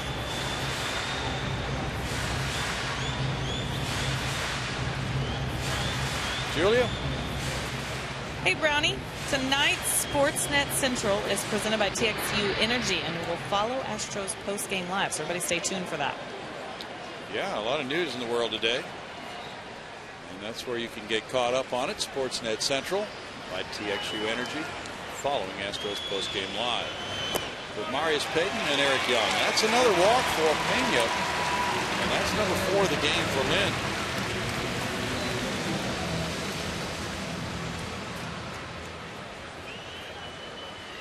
Derek Lilliquist picks up that phone. 2 men on for J.D. Martinez. He got an RBI when he bounced into a force play.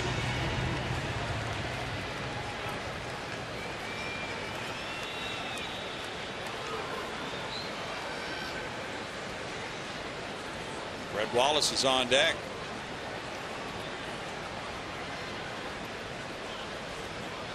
Astros are in a stretch of 14 of the next 17. Well, it started last night against teams over 500. The exception would be the Angels series over the weekend. So some stern competition is coming up against them. Kelly warming up again. 1-0 count. Their record this year when they play teams that are currently over 500 for the season is 6-33. Yikes. Foul back. So if they could get through this next stretch and improve that a whole lot, that might do a lot for them in the second half of the season. Yeah, it's kind of show me where you're really at time. Now, yeah, you've got to be able to beat the clubs, the lower division clubs. But as you move on up, you also got to develop that confidence that says we can beat anybody. It's 2-1. We'll have the Angels over the weekend, but they're an improved version of an Angels club. The Astros has faced 10 times already this year and gone 7-3 against them. Then 4 with the Tampa Bay Rays starting Monday night to wrap up this homestand.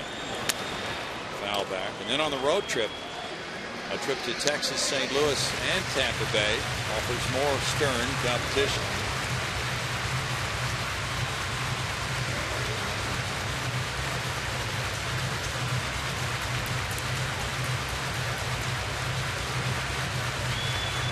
Nine pitches for Lance Lynn.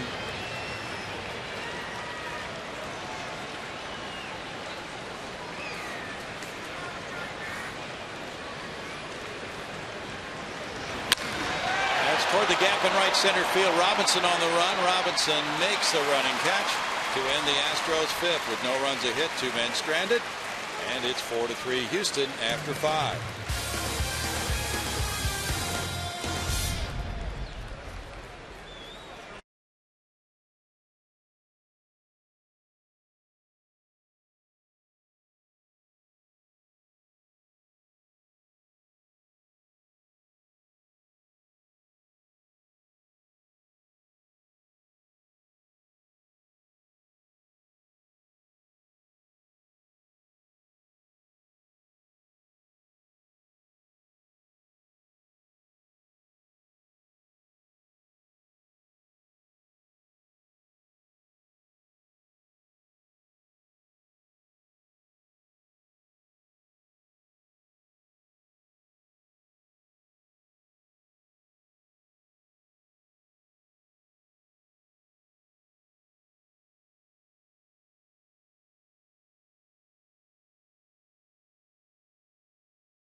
Of their 4-run fourth inning when they batted around.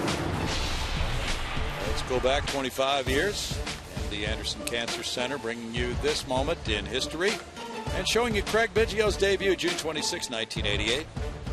After being drafted in the first round the year before from Seton Hall, he made his major league debut against the Giants, walking in the fourth, scoring the game's final run after stealing second in a 6-0 win for Jim DeShays. Now the first pitch here in the 6th inning to Alan Craig is ball 1. It's a funny thing when you play with a guy who becomes a Hall of Fame type player. And Craig Biggio certainly is that. But when you first see him, you think, well, this guy's good. He's got some good tools. But you don't see Hall of Fame. True. I played with Dennis Eckersley when he first came to the big leagues. He was good. Very good. But never thought of anything like that. It's really fun retrospectively to look back at these guys. Oh, you know it. Wonder what you missed and why you missed it. It's 3-0 to Alan Craig. Well, with Craig's great hitting with men in scoring position, 455. He is the leader, but he has plenty of company on this hard-hitting St. Louis list. They have 7 batting qualifiers who are hitting above 300 with men in scoring position, and 3 are hitting above 400. Craig, Carlos Beltran, Yadier Molina. That's a strike, and that makes it 3-1. Very good collection of talent.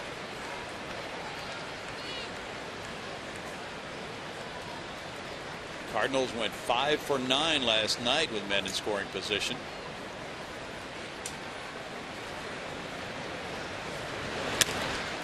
In the air and foul for a 3-2 count. They're 0 for 1 tonight with men in scoring position.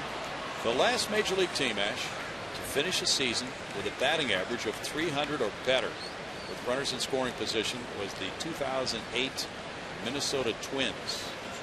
They hit 305 with men in scoring position. I'd like to see, I need to take a look, I guess, at the home run numbers for that club. Yeah. Looping line drive goes foul. Again with the Cardinals, I mean, if they were a big home run hitting club, and they're not, though they've looked like it here in this series, they'd be running away from things. But the way they drive in runs so consistently, at least through almost a half of the season, it's been phenomenal. They're pretty pumped, I would imagine. You start to believe it, and you start in your comments with the media talking about how good we are, and here's the reason why we're so good, and then you'll run into a tough time at some point. 5 strikeouts for Eric Bedard. What did those Twins do the next year in terms of hitting with runners in scoring position would be my next question. Right. They probably reverted to the mean. Well, Bedard, even though he gave up 2 in the first, after the first 2 batters, he trailed 2-0. Another homer to Alan Craig in the 4th. Has the lead now. 1 out. And there's ball 1 to Holiday. Holiday 0 for 2.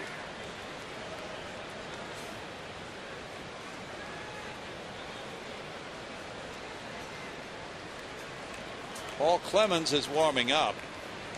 82 pitches so far for Bedard. Number 83 is in for a strike to make it 1-1. Well, this outfield of Holiday in left, John Jay most of the time in center, not tonight. Carlos Beltran in right. They've started 51 games together. That's the most starts for a single outfield in the majors. It's 1-2. Cardinal outfielders have driven in 143 runs coming into this game, and another one tonight by Craig. That's the highest total for any major league group of 3 outfielders.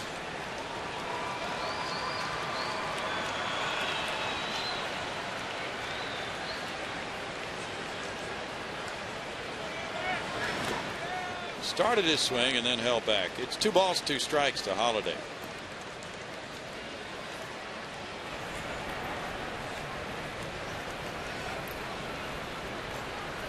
The Astros starting pitching so vastly improved.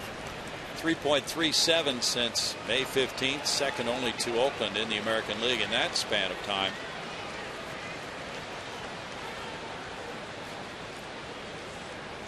Jordan Lyles, Dallas Keuchel, Lucas Harrell.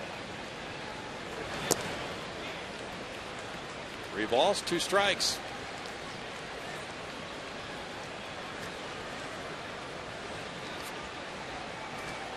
Lucas going with the hooded sweatshirt look tonight. Got to find something that works. Yeah.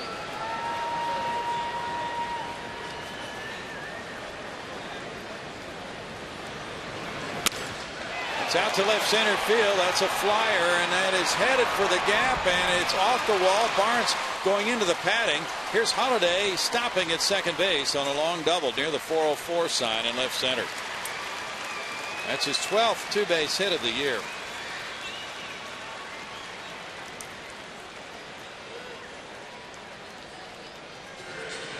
Time now for our pitch by pitch.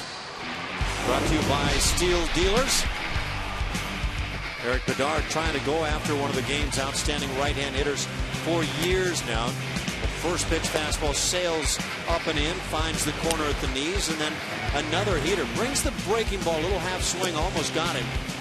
And then misses down and in. That fastball drilled out into left center field. He doesn't miss many when he gets a pitch up and through the heart of the plate.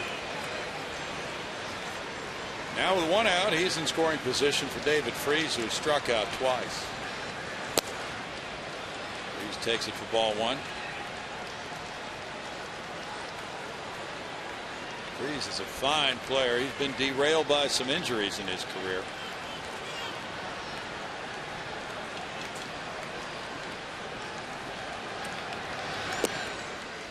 He looks at that pitch for a strike.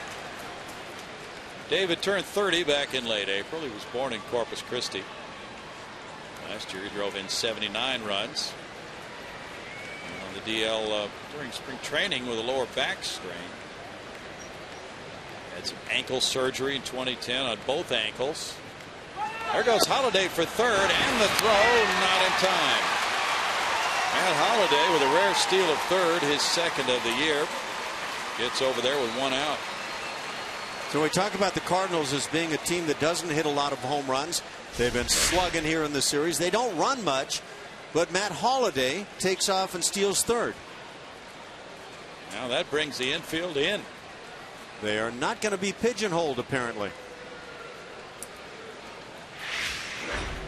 Cardinals had not stolen a base in the previous 19 games. Longest streak in the majors. In the dirt. 2-2 now, and that forces the Astros to come up with something here with the infield in to try to prevent Holiday from scoring from third base.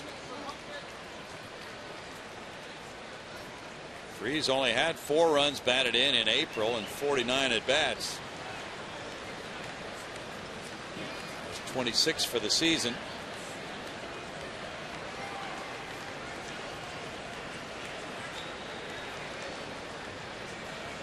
He's hitting .231 with men in scoring position. And Bedard steps back. That certainly is a trend breaker in the Cardinal ball club scheme of things, as well as their entire team has hit in these situations. Cardinals have gone 22-9 against the Astros dating back to the beginning of the 2011 season.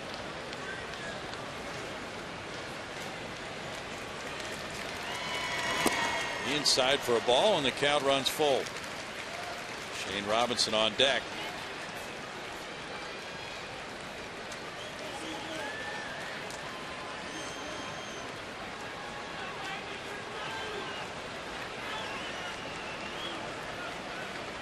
Right-handed batters are hitting .237 against Eric Bedard's fastball this year. Will he use it here on 3-2?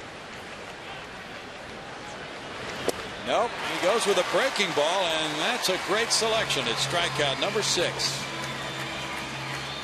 Despite leaving it up, he gets the strikeout, but that's all about crossing up a hitter, guessing for a particular pitch. Well, right-handed batters are hitting even less against his curve than against his fastball. 195 against the curve. 2 outs, and now it's Shane Robinson. Robinson popped to second in the second, doubled to left in the fourth. Now the infielders drop back.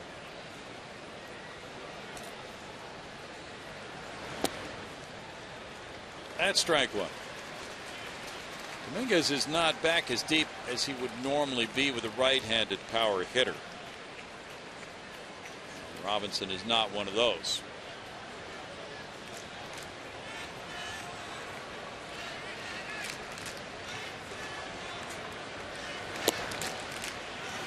It's 1-1 for Bedard. 95 pitches for Eric, the Canadian-born lefty. Shooting for career win number 66. He has 67 losses.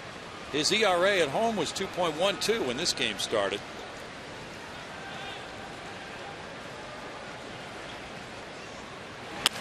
Up the middle.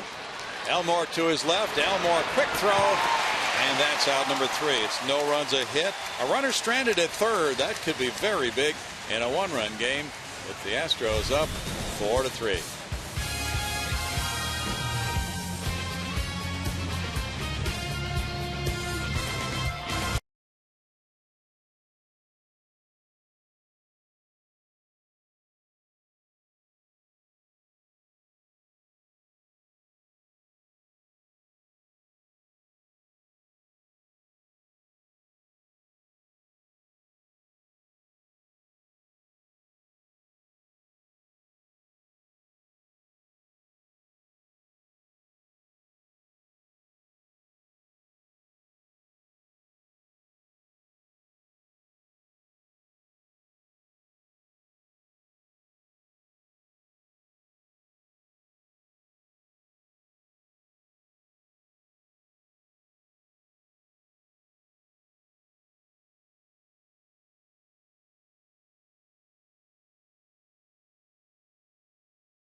Here's our Mazda game summary showing you a 4-run Houston 4th inning.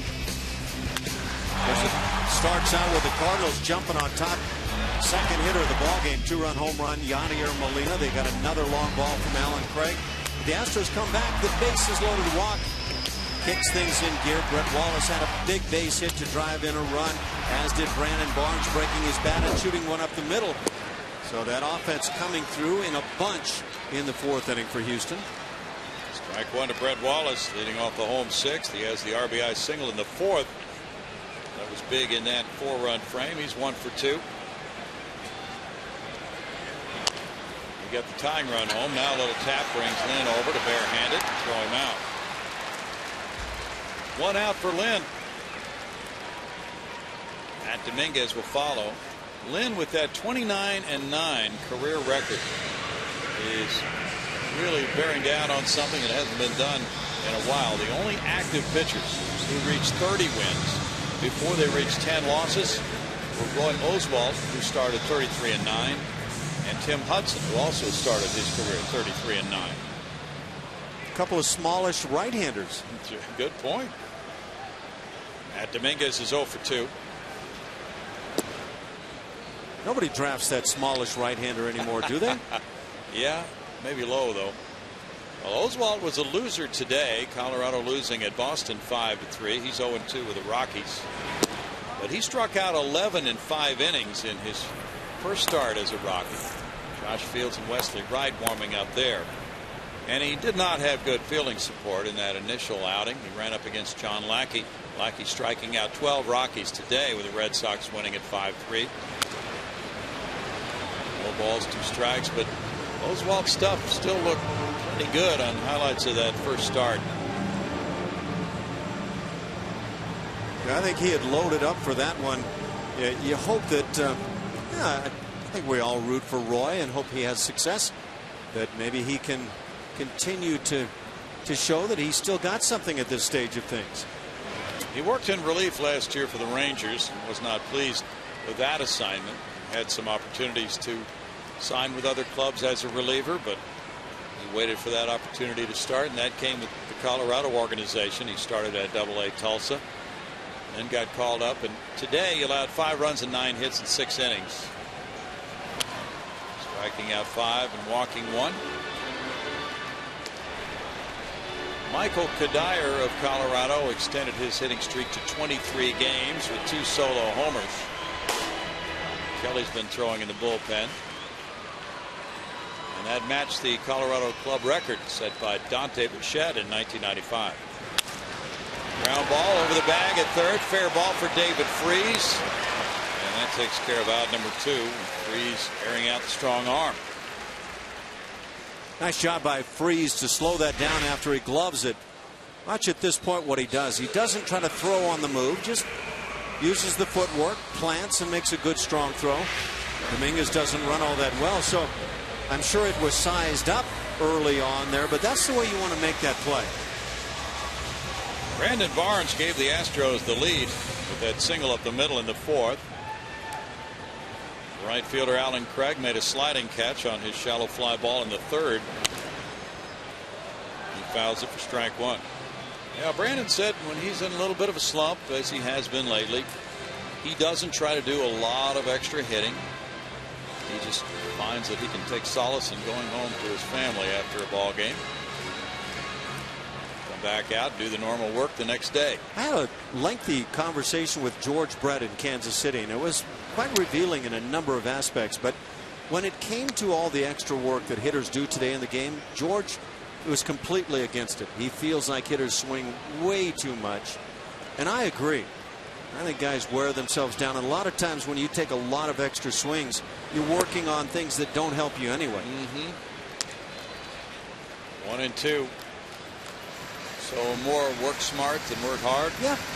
And when you feel really good, don't stand there and air it out for 20 minutes while everybody else is swinging. Get a few swings, get loose, and get out. Maintain what you're feeling good about.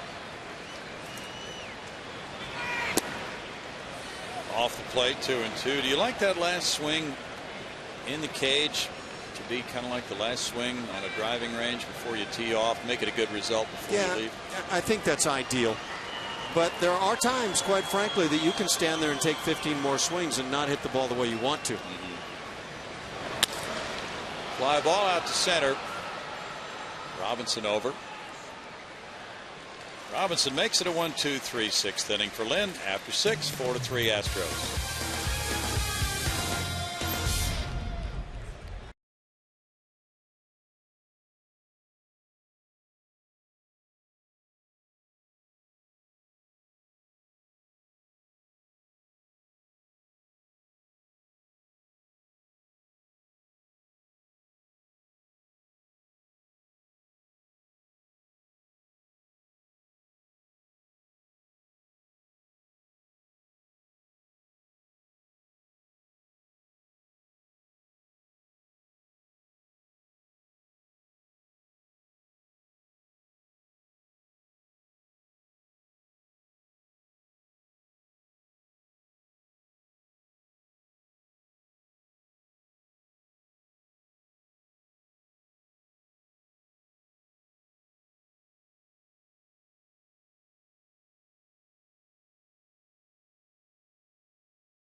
Friday through Sunday, Albert Pujols and the Los Angeles Angels come to town, followed by a series with Evan Longoria and the Tampa Bay Rays. Call 1-877-9-ASTROS or visit Astros.com to get your tickets now. Jake Elmore out at shortstop today, making his first start since being recalled yesterday, and he said he was really excited, but so was his good buddy Mark Krause, who's already with the club.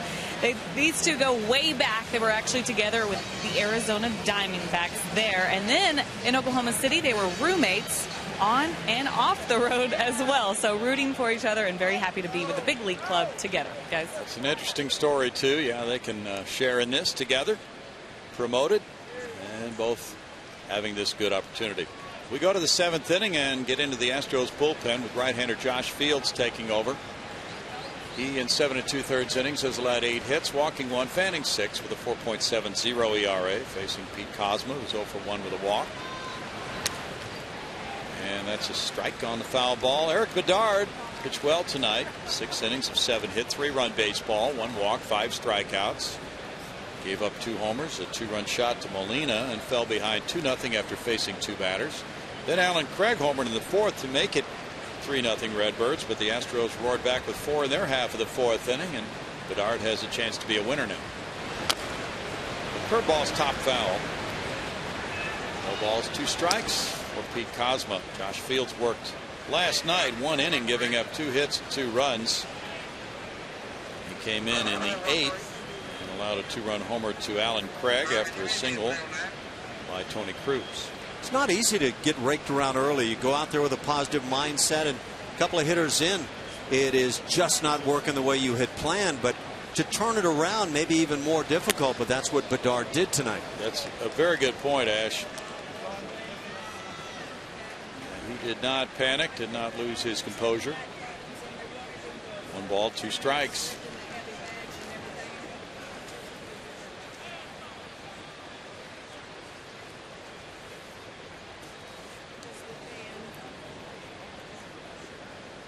Fields came in as a pinch runner in the win over Milwaukee June 20th. Dangerous. Breaking ball, tapped to third base, foul for Matt Dominguez. Yeah, I would say in my playing days, the number of times that I saw pitchers be asked to go out and be a base runner, more often than not, it didn't work out all that well. Sometimes quite comical. Well, It wasn't in a pinch running situation, but an interleague play here years ago. Chen-Min Wong was starting for the Yankees. Yep. You remember that game? I remember that was kind of the moment of the downfall of Chen-Min Wong. He had been one of the game's great pitchers. He was on second. He attempted to score on a routine single to the outfield, turned his ankle coming around third or between third and home, and he was out for a long time with that injury.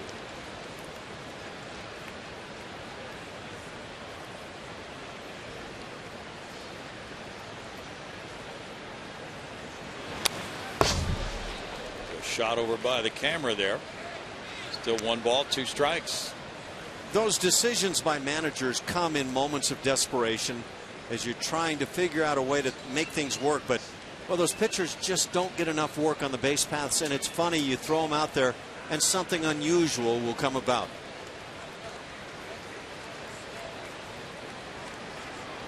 Josh Fields in with a 1-run lead here in the 7th inning. Fields a Rule 5 pick. He was at Double-A Portland most of the year and Triple-A Pawtucket for 10 games last year. In the dirt, and he checked a swing on it. It's 2-2 to Cosma. See, I would have liked to have seen an appeal on that one. The bat got out there certainly over the plate. In that Pittsburgh 4-2 win at Seattle, as you'll see the check swing. Well, he held it back. Good job. King Felix Hernandez struck out 11 today. Bud lost. Well, he didn't lose. Jordy Mercer hit a go-ahead single with 2 outs in the 9th inning. That's some zip on that heater, and a strikeout for Fields. With Iwakuma up there in Seattle, that's a terrific 1-2 combination they've got in their rotation. And that's a good fastball. Josh Fields puts himself in a position where he's got a very good over-the-top heater. Good 2-pitch combination, fastball and curve. Tony Cruz has whiffed twice. So the Buccos remain on track to do something they haven't done in a long time, go to postseason play. They're 48-30, and they've not been 18 games above 500 since the '92 season, the end of that year. Popped up on the infield, and Brett Wallace is there at first. 2 down.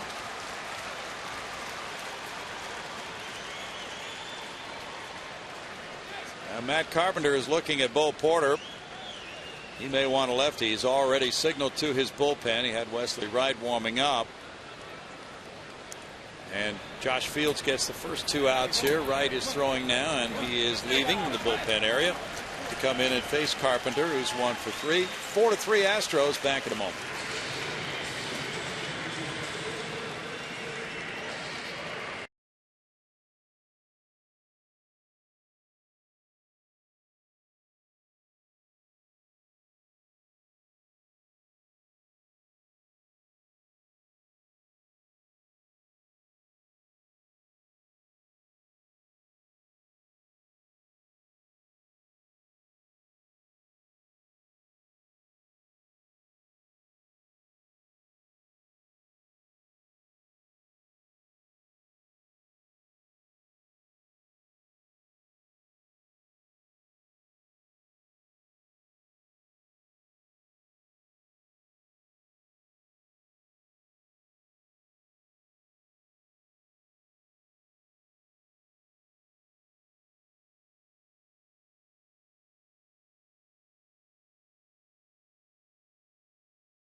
Inning. Create memories, save money, and have fun with Astros baseball. Whether you're treating your employees, hosting clients, or bringing out your church or youth group, We'll create an experience your group is sure to remember. Call 1-877-9-ASTROS or visit Astros.com to enjoy special pricing and great benefits by reserving your group or suite today. Here's the matchup. Wesley Wright facing Matt Carpenter. Carpenter's 1 for 4 against Wright. Wright is 0-2 with a 4.61 ERA, having allowed 35 hits in 27 1/3 innings. And he's had his struggles against left-hand hitters. And I wonder about this move by Bo Porter, if this is designed more to enable Wesley Wright to continue to face some left-hand hitters, maybe gain some confidence, and get this thing turned around. Left-handed hitters are hitting .315 against him, 17 for 54 with 1 homer. It's the on-base percentage that's way up there toward 400. That's strike 1 to Carpenter. Carpenter led off this game with a bunt single off the lefty Eric Bedard. And he grounded out twice. Wesley Wright pitching twice in the Chicago series, gave up 2 runs in 1 inning in his second appearance there after a scoreless 1/3 of an inning in the first one.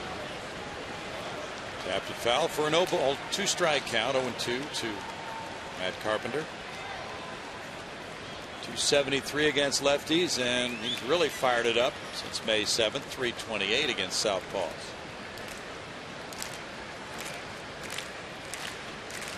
Astros lead. They've been out hit 7-5 by the Redbirds. No errors tonight. 4 men left by the Cardinals, 5 by Houston.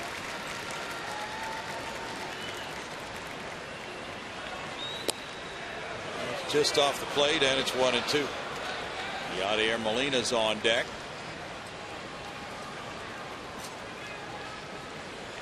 Astros have a right-hander warming up in case Molina comes up. Hector Ambrose. It's Kevin Segrist from the left side throwing in the Cardinal bullpen.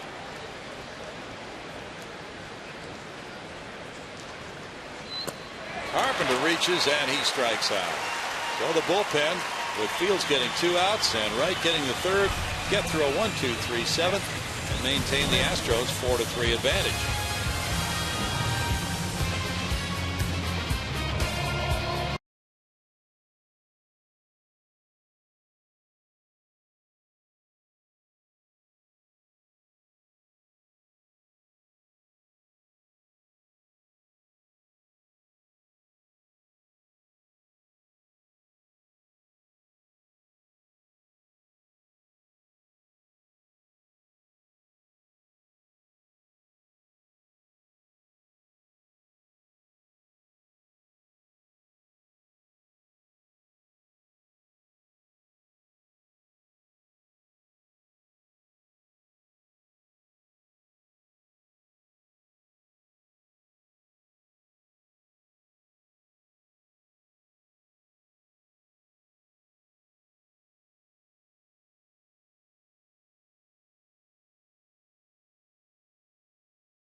American League West rivals and nemesis Albert Pujols come to town this weekend for a 3-game series. We begin coverage Friday at 6:30 with Astros pregame live.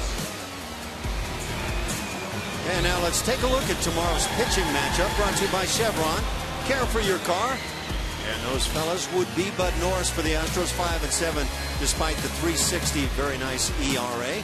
And against the Angels, he's torn them up. 3-0 on the year, 0.43. The ERA, that almost doesn't exist. Jerome Williams goes to the hill for the Halos. 5-3, 3.36 to Ernie. And he's a veteran right-hander. Ball 1 to Jake Elmore, leading it off here in the home 7th inning.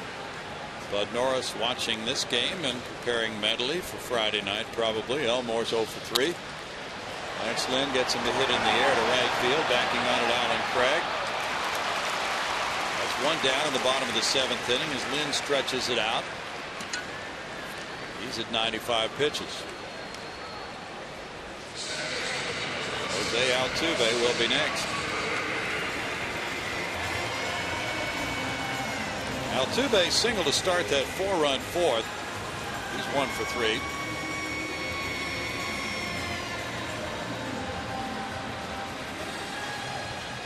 The Astros have right-hander Jose Cisnero warming up. Cardinals will have Molina, Beltran, and Craig due up in the 8th. That is looking to be a very important part of this ball game.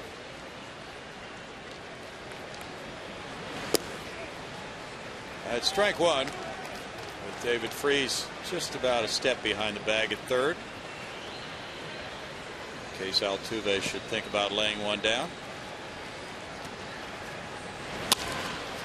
He hits one to short. Cosma, 2 outs.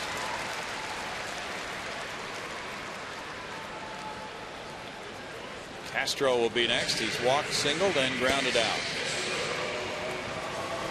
Oakland shut out the Reds today in Oakland 5-0. A 2-hitter by A.J. Griffin. Griffin went to 6-6. He beat Homer Bailey, who's 4-6. Josh Donaldson hit his 12th home run.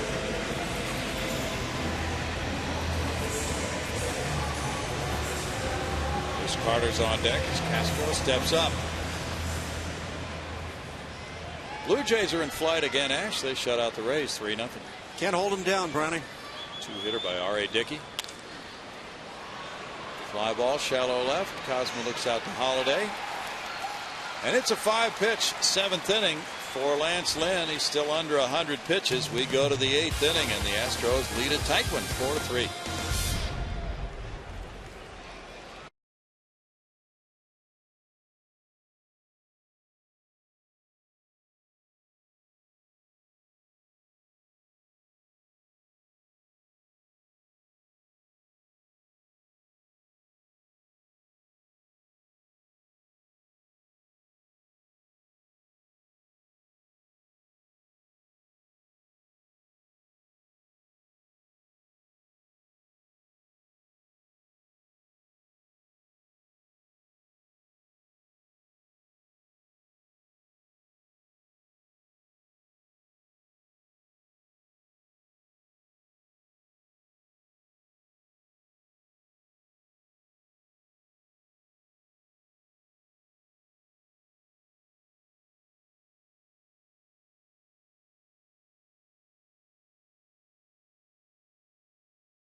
Saturday, June 29th, the Astros take on Albert Pujols, Mike Trout, and the LA Angels of Anaheim.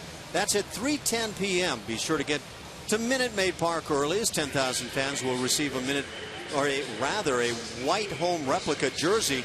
That's courtesy of Champion Energy Services. Call 1-877-9-ASTROS to get your tickets right now. It's a big day. Replica jerseys, book signing, book donations for the Castro's Kids book drive. A lot going on Saturday. Now Jose Cisnero has come out of the Astros bullpen. He'll be pitcher number 4 in 15 games. He's 2-0. He has a 2.20 ERA. He has Doug Brocail and Bo Porter, and a lot of people very excited, Ash. I would think so. I just see Jose Cisnero, assuming he stays in the bullpen, and there is talk that floats around that he still wants to be a starter or that sort of thing, but he's got a chance of really doing quite well in the back end of this bullpen. He has that type of an arm. You'd love to see those numbers with the batting averages against shaved down even further. I think he has the kind of arm that can succeed very well. This is the acid test for him. A 1-run lead, the 8th inning. Molina, Beltran, and Craig due up. Three outstanding major league hitters. Molina cranked a 2-run homer in the first. He singled in the fifth after lining out to second in the third. And that's ball one. Wesley Wright struck out the only man he faced, Carpenter. Josh Fields got the two-man he faced with a strikeout. Eric Bedard went the first 6, giving up 3 runs. Upstairs and then knocks down Molina. Now it's 2-0, and Castro going out to try to settle down Cisnero. Well, it's clear cut that was not intentional, but at the same time, you don't want to dust up a guy like Molina, who's been just red hot with the bat. Or do you? You want to make him feel uncomfy at the plate. Sometimes those guys that are swinging it so well have a way of just turning on the switch when they want to. Well, that's a good point. He might be one of those. That's a strike. Well, that's a great pitch to come back with after decking a guy. Yeah, if you can put that pitch right after the previous one, you've got something.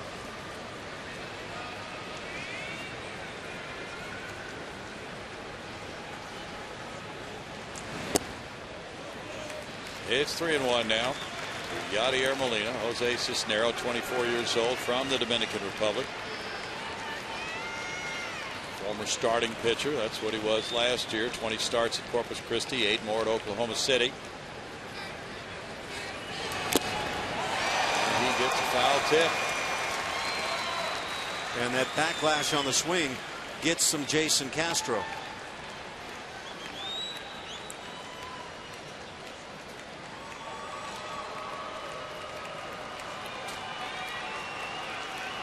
The home plate umpire, Tim McClellan, is trying to get the Astros to maybe come on out and take a look at Castro. Jason is playing the part of the tough guy very well, and he says, no, I'm good.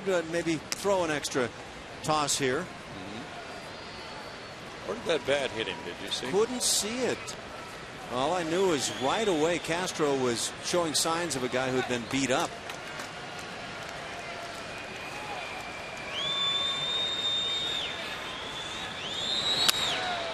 It's a shot on the ground. Good play on the backhand side by Wallace.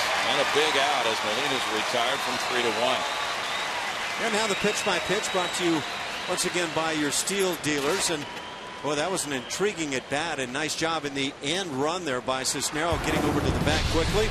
Wallace with a fine job as well.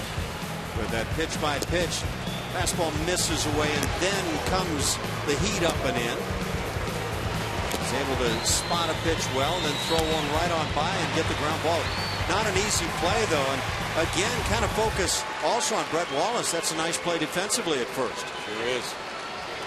Carlos Beltran's the batter. He's 1 for 3. It's a great location. Added strike one at 94 at the knees on Beltran. What do you think, Brownie? If Brett Wallace swings a nice steady bat here for the club, might we see him on a semi-steady basis at first base? Well, we would just be guessing, but why not? We guess all the time. Well, one way or another, I think what we could probably presume is we'll see his bat in the lineup. I think you're right. Cisnero got the win in Chicago over the weekend with 2 shutout innings. Really had to tap dance around some problems. He came in with the game tied 3-3 in the 7th. That is scoreless 8th, and then he got Darwin Barney with the bases loaded. He fell behind him 3-1. The Astros told him to pitch from the windup, and he got out of it. 3 balls and a strike. Right here from the windup, the last 2 fastballs at 96, and that's really what we're talking about. And if he's going to be that 8th inning kind of setup guy, at least at this stage of things, that would be great if he could dial up to that level as he comes in for the 8th.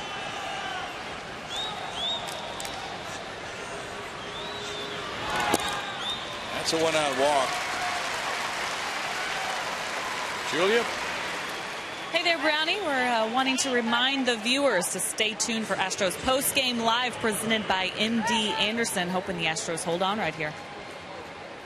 Marius and EY are ready to go with that show. Right after this double play ball by Jose Cisnero on Alan Craig. Oh, you got this whole thing worked out. It's all scripted, Ash. I'd heard that as a story, but I've never seen it verified.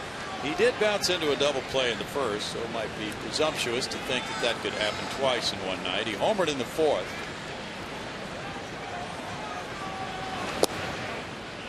That's a quality strike one.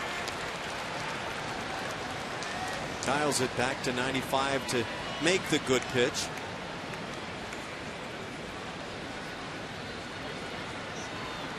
Doug Brocail, when we did the interview in Chicago for the pregame show over the weekend, was well aware it had been a while since Cisnero gave up a run. He gave up a couple of unearned runs here against Kansas City. No balls, 2 strikes, so we'll not count those. In his 10 outings since May 11th, Jose Cisnero is 1-0 with a 0.42 ERA. 1 earned run in his last 21 and 2/3 innings. That's great stuff. Now you're talking about a guy trying to figure out exactly where he pitches late in the ball game, but late in the ball game is where I believe he belongs.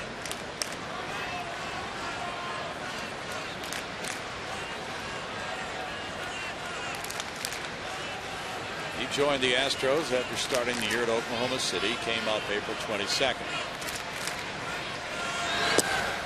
Right there for strike 3. It takes Mr. Tim McClellan a while to notify everybody, but that was a good-looking pitch all the way. How many times did you ask yourself on the way up from McClellan, is he going to call this a strike or not? Yeah. I mean, it looked like the pitch was one of those bottom of the knee jobs. Are we going to get the call? Are we going to get it? Yes, we are.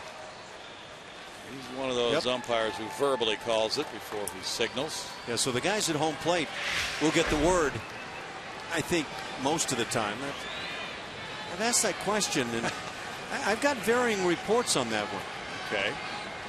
Matt Holliday doubled in the 6th, then he stole 3rd, and he was stranded at 3rd. So tonight, the Cardinals, for all their prowess with men in scoring position, .339 as a team this season, do not have a hit with a man in scoring position. They stranded him at 3rd after he stole the base. Freese struck out and Robinson grounded out.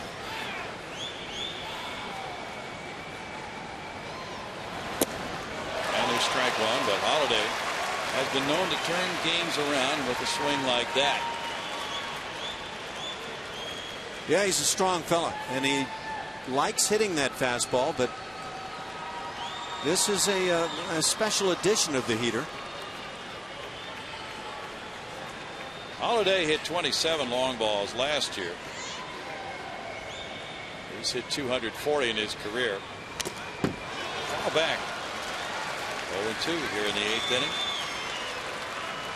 Castro's going to go out to the mound. I think this is just providing a little bit of time for the home plate umpire, Tim McClellan. Jason knows that McClellan got this one, and because McClellan provided a little time and opportunity to throw the ball for Jason, I think he just simply reciprocated.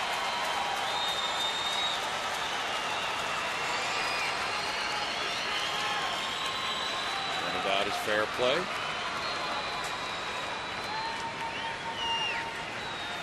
And sometimes very wise.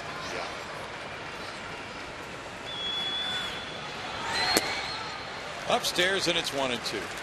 R.A. Dickey went the distance in that 2-hitter. Toronto's 3-0 win at Tampa Bay.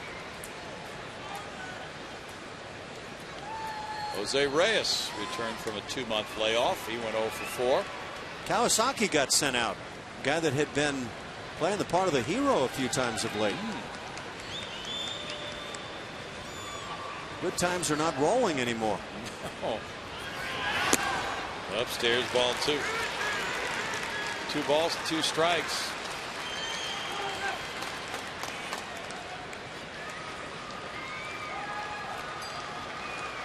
Well, that AL East is a complete scramble.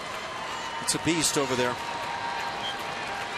Toronto now goes a game above 500 again with the win.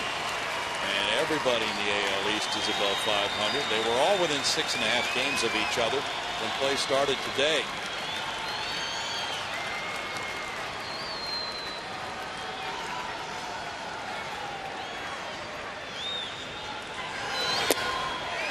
Now it's ball 3. And with 2 outs, the runner automatically takes off. Carlos Beltran.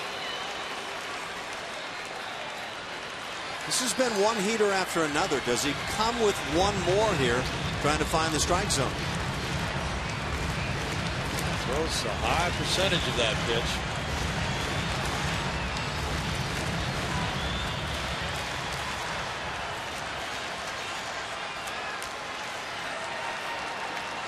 Freeze on deck. Holiday backs away. That timing on picking up the sign sometimes will force a hitter to step back because he thinks he's figured it out, and then the timing changes and he thinks, well, maybe I missed on my anticipation. Runner goes, and it's a strikeout for Cisnero, who works the scoreless 8th. No runs, no hits, and a man left. We go to the bottom of the 8th. And it'll be Carter Pena Martinez due up. Cisnero keeps the Astros in the lead 4-3.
We talked about, having enjoyed down through the years, there have been so many one-run ball games.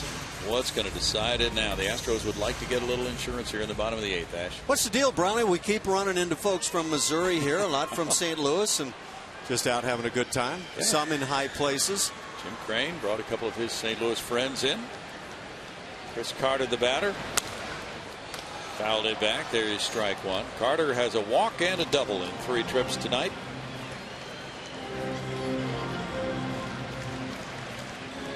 Lynn staying in here after having a 1-2-3 6th and another 7th inning in order. He's retired 7 in a row.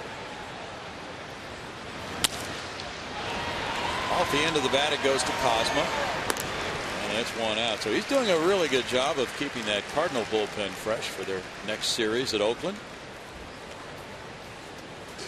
And they'll have Freese, Robinson, and Cosma due up in the 9th.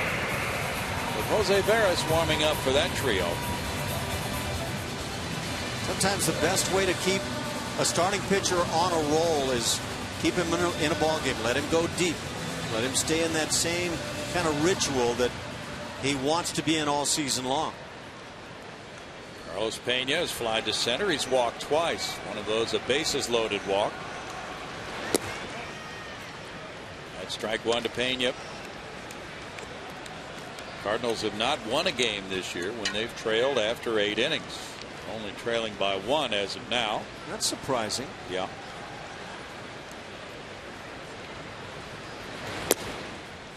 It's a 1-1 count.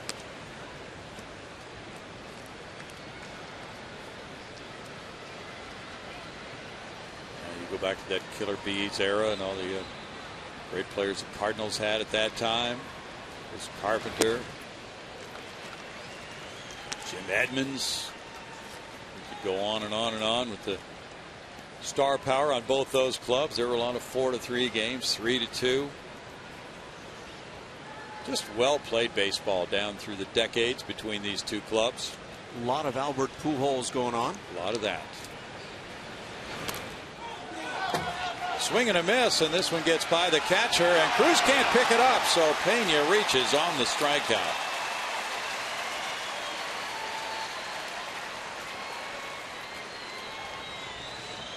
A lot of times when the pitch is in the dirt, they'll call it a wild pitch. For me, this is a pass ball. This just slips right on by.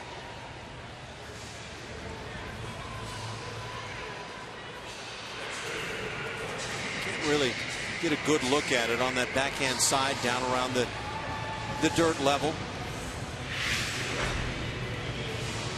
The ruling's wild pitch from what we're hearing. That's the way it seems to go a lot of times. I think that if you got Tony Cruz to talk in front of his pitching staff and manager, he'd say, look, that was my fault. I should have made that play. J.D. Martinez is 0 for 3 as an RBI. In tight ball one. The Cardinals have just 15 wild pitches this year and only one pass ball. And in looking over numbers and defensive metrics don't entirely tell the whole story. We need to go into range factors and things like that, but they just don't make a lot of mistakes. No, they don't. They make the routine play, and if you want to be good, make the routine play, and then a little beyond that, obviously. You realize that strikeout of Carlos Pena, the first strikeout of an Astros hitter since the 3 strikeout first inning? That is really strange. Little roller back to Lynn. He throws high, but Molina makes the play at first. With some deft footwork there for a catcher who has not started at first base since 08. Out number 2.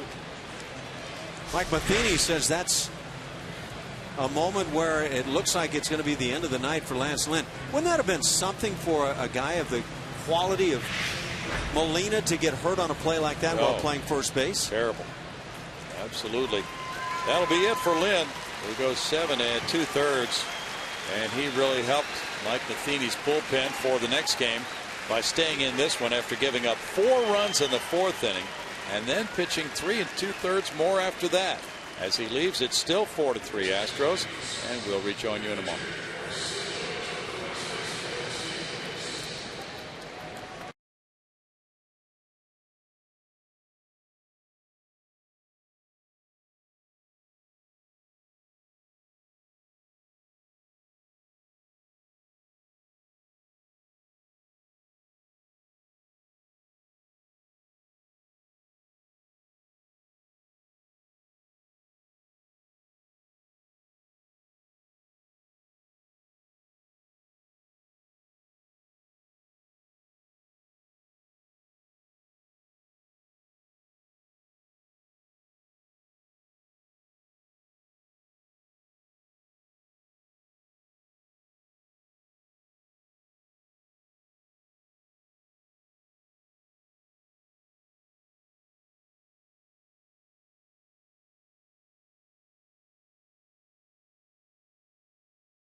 Net is brought to you by Southwest Airlines. Find our fares online only at southwest.com. 4-3 ball game, and there's a pitching change here with the lefty Kevin Segrist, a rookie, coming in for Mike Matheny after Lance Lynn took it the first 7 2/3. He had 4 walks, 4 strikeouts. He's surrendered 5 hits and 4 runs so far, throwing 106 pitches. And Segrist comes in to face Brett Wallace. Wallace is 1 for 3, an RBI single to tie the game in the 4th. Segrist, a promising left-hander with an ERA of 0 for 8 2/3. Ash. And one of the eye-popping numbers that really jumped at me for Brett Wallace while at AAA was how well he hit left-hand pitching. And now we get a chance to see how he handles that.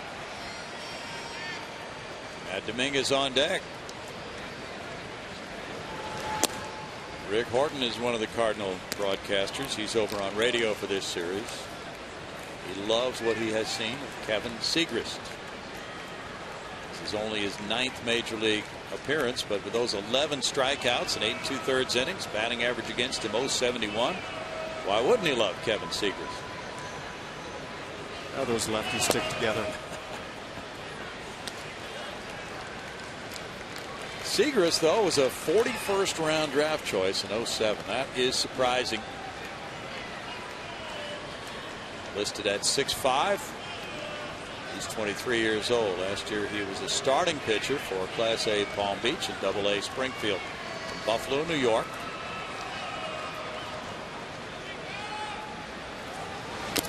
Wallace fouls it with a good rip for Brett.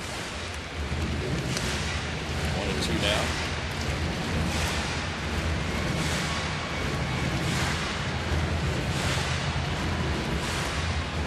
Mark Zepchinski simply was not getting the job done by the Cardinals. They moved on. Looks like a good decision the way Segrist has performed this year. We also have lefty specialist Randy Choate. Segrist, though, is one of those who can face right-handed batters effectively. And he gets a punch out on Wallace to end the Astros' 8th. They leave a man on, and it's Jose Veras time with a 4-3 lead coming up to the 9th.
And the closer Jose Veras has come out of the bullpen. He'll be pitcher number 5 for Bo Porter in this one.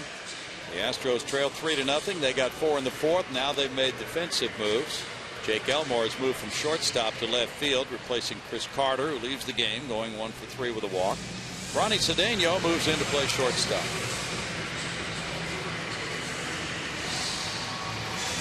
Well, Jose Veras takes over, and closers put together some pretty nice numbers. If you're looking at what hitters have done against him, that 198 batting average on the overall, very nice. The right-hand hitters have had a miserable time.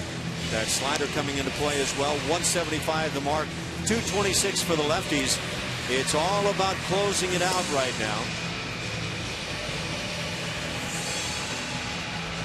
Nice job by Cisnero with a walk to 2 strikeouts in his 1 hitless scoreless inning. The bullpen has been solid tonight. Fields 2/3 of an inning, Wright 1/3 of an inning. After Eric Bedard went 6, allowing 3 runs. Cardinals got 2 in the 1st on a homer by Molina. Craig chimed in with their 2nd long ball of the night in the 4th to lead 3-0. The Astros got 4 in the 4th. It has stayed 4-3 ever since. Now it's Freese with 3 punch-outs tonight. And it's John Jay in the on-deck circle. The pinch hit for center fielder Shane Robinson. Pete Kozma's due up third. And Matt Adams' left-handed bat is also on the bench, as well as Daniel Descalzo. Out to center field. Barnes tracking it. One pitch, one out for Veras. Ball hit sharply, but an out is an out. And one big thing that's kind of plagued Veras at times this year is that inability to throw a strike to the first man he faces.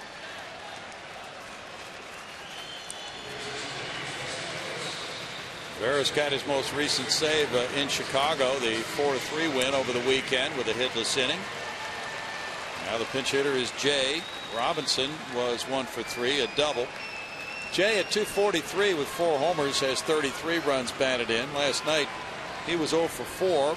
Got an RBI and a bases loaded walk last night. Matt Adams on deck. Mike Matheny pulling out his left-handed pinch hitting firepower here in the 9th.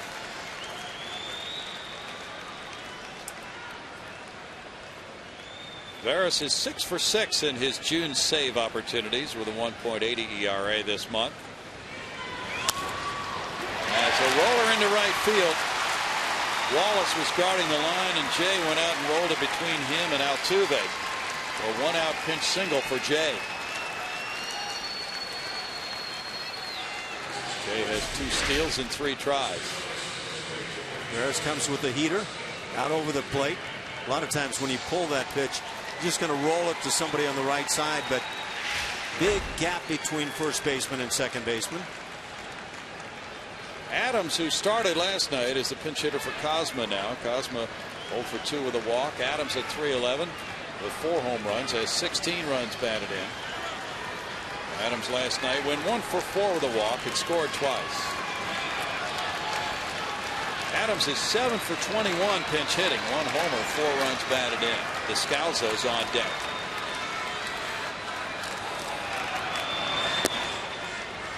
And it's ball 1. Tony Cruz is due up next. So 3 pinch hitters could be batting in a row here if the inning continues after Adams for Mike Matheny. And he would have Ty Wigginton remaining on his bench.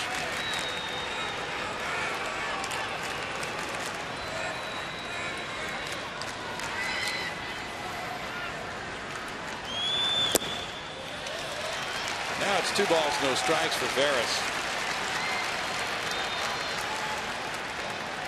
Adams is 24 years old, 23rd round pick of the Redbirds in 09 from Phillipsburg, Pennsylvania, by way of Slippery Rock University.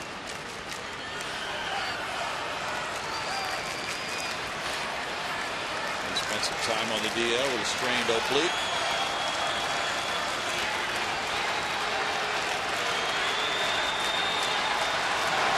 There goes over to first. Adams has grounded into 6 double plays in 90 at-bats.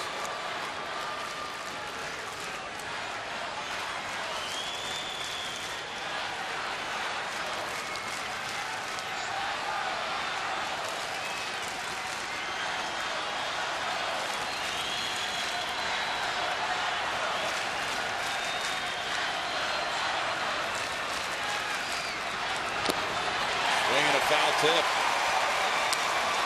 2 balls, 1 strike. Justin Maxwell suffered a slight concussion last night, so that necessitated the move of Elmore from shortstop to left field.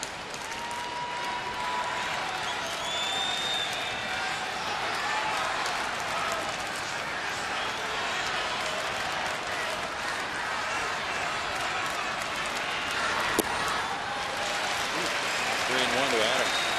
2-1 changeup.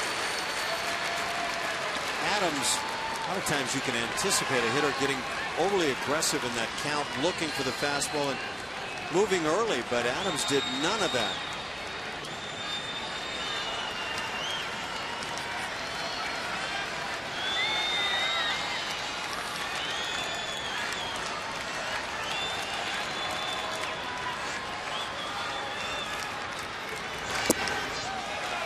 Takes ball 4 now. Runners at first and second, 1 out. Pretty good looking pitch. Deemed under the knees. Now another pinch hitter, and we get a pinch runner as well at first base.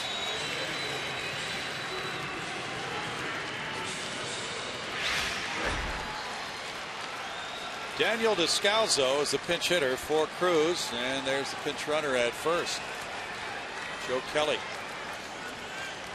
a pitcher who was warming up in the bullpen earlier. Now wanting to use the remaining bench player, Ty Wigginton, in a pinch running role. Mike Matheny goes with the pitcher. Representing the potential go-ahead run. Descalzo at 275 with 3 homers. Is the pinch hitter here. Cruz was 0 for 3.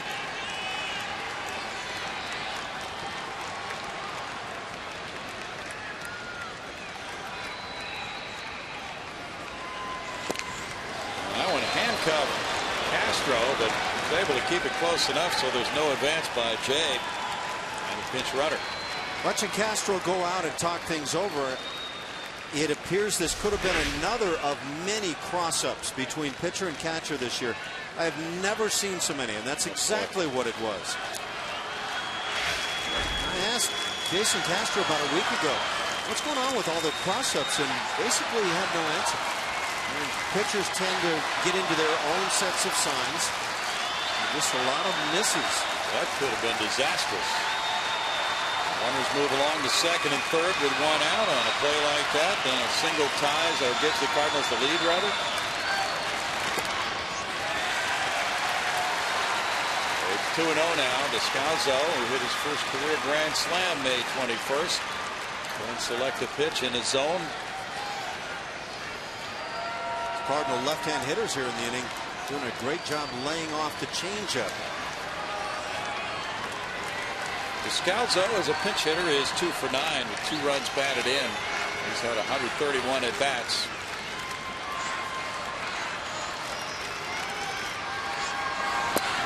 He takes there, and that's a strike.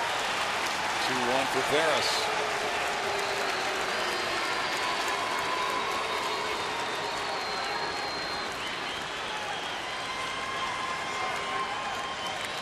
Matheny's Redbirds with a 48-29 record, fighting for this one.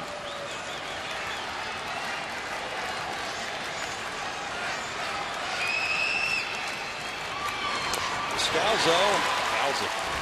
Now 2-2. Here's that confidence Veras has in the breaking ball. 2-1, a couple of runners aboard. You can't walk him in, but he just loops that pitch right on through the heart of the plate. You'd have to call it a hanger, but it's more about deception in terms of what pitch is coming. Descalzo played a lot last year. He had 227 and 374 at bats. He's hitting 342 in the month of June after a 368 average in May.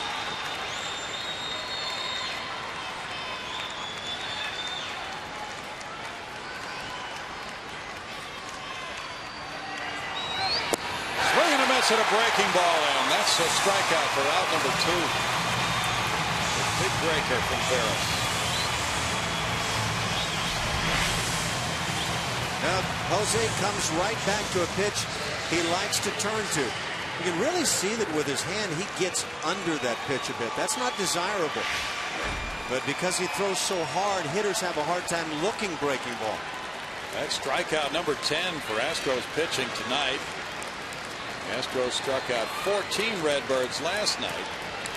And St. Louis won at 13-5. Now Carpenter. Carpenter 1 for 4.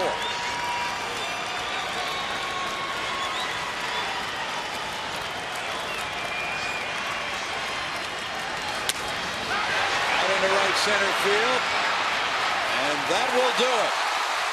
J.D. Martinez over, and the Astros win this one 4-3. An outstanding ball game. Veras closing it out with save number 16. Eric Bedard having to watch this bit of tension here in the final few innings, especially the ninth, to earn win number 3 of the year. And there's the Astros final. They bounce back after losing last night 13-5, and after losing on Sunday 14-6 to take a 1-run decision. Final score: Astros 4, St. Louis Cardinals 3. So it's a split of the 2-game series. Cole Porter's club winning for the 30th time this year and beating a team with the best winning percentage in baseball, Ash. It's good to win any time, but when you can beat the Cardinals, I think it's special for what the Astros are doing right now. And you really have to go back and hand it to Eric Bedard, able to survive after that ugly first couple of hitters on the ball game. Trailing early, the Astros bats come to life, get a job done. But you need Bedard and company to shut down the Cardinals, and they did that perfectly. A Cardinal team that came into this game hitting .339 with runners in scoring position went 0 for 5 with runners in scoring position tonight. So a happy story from that Houston bench. They get ready for the off day tomorrow, and we go to Julia with Brett Wallace.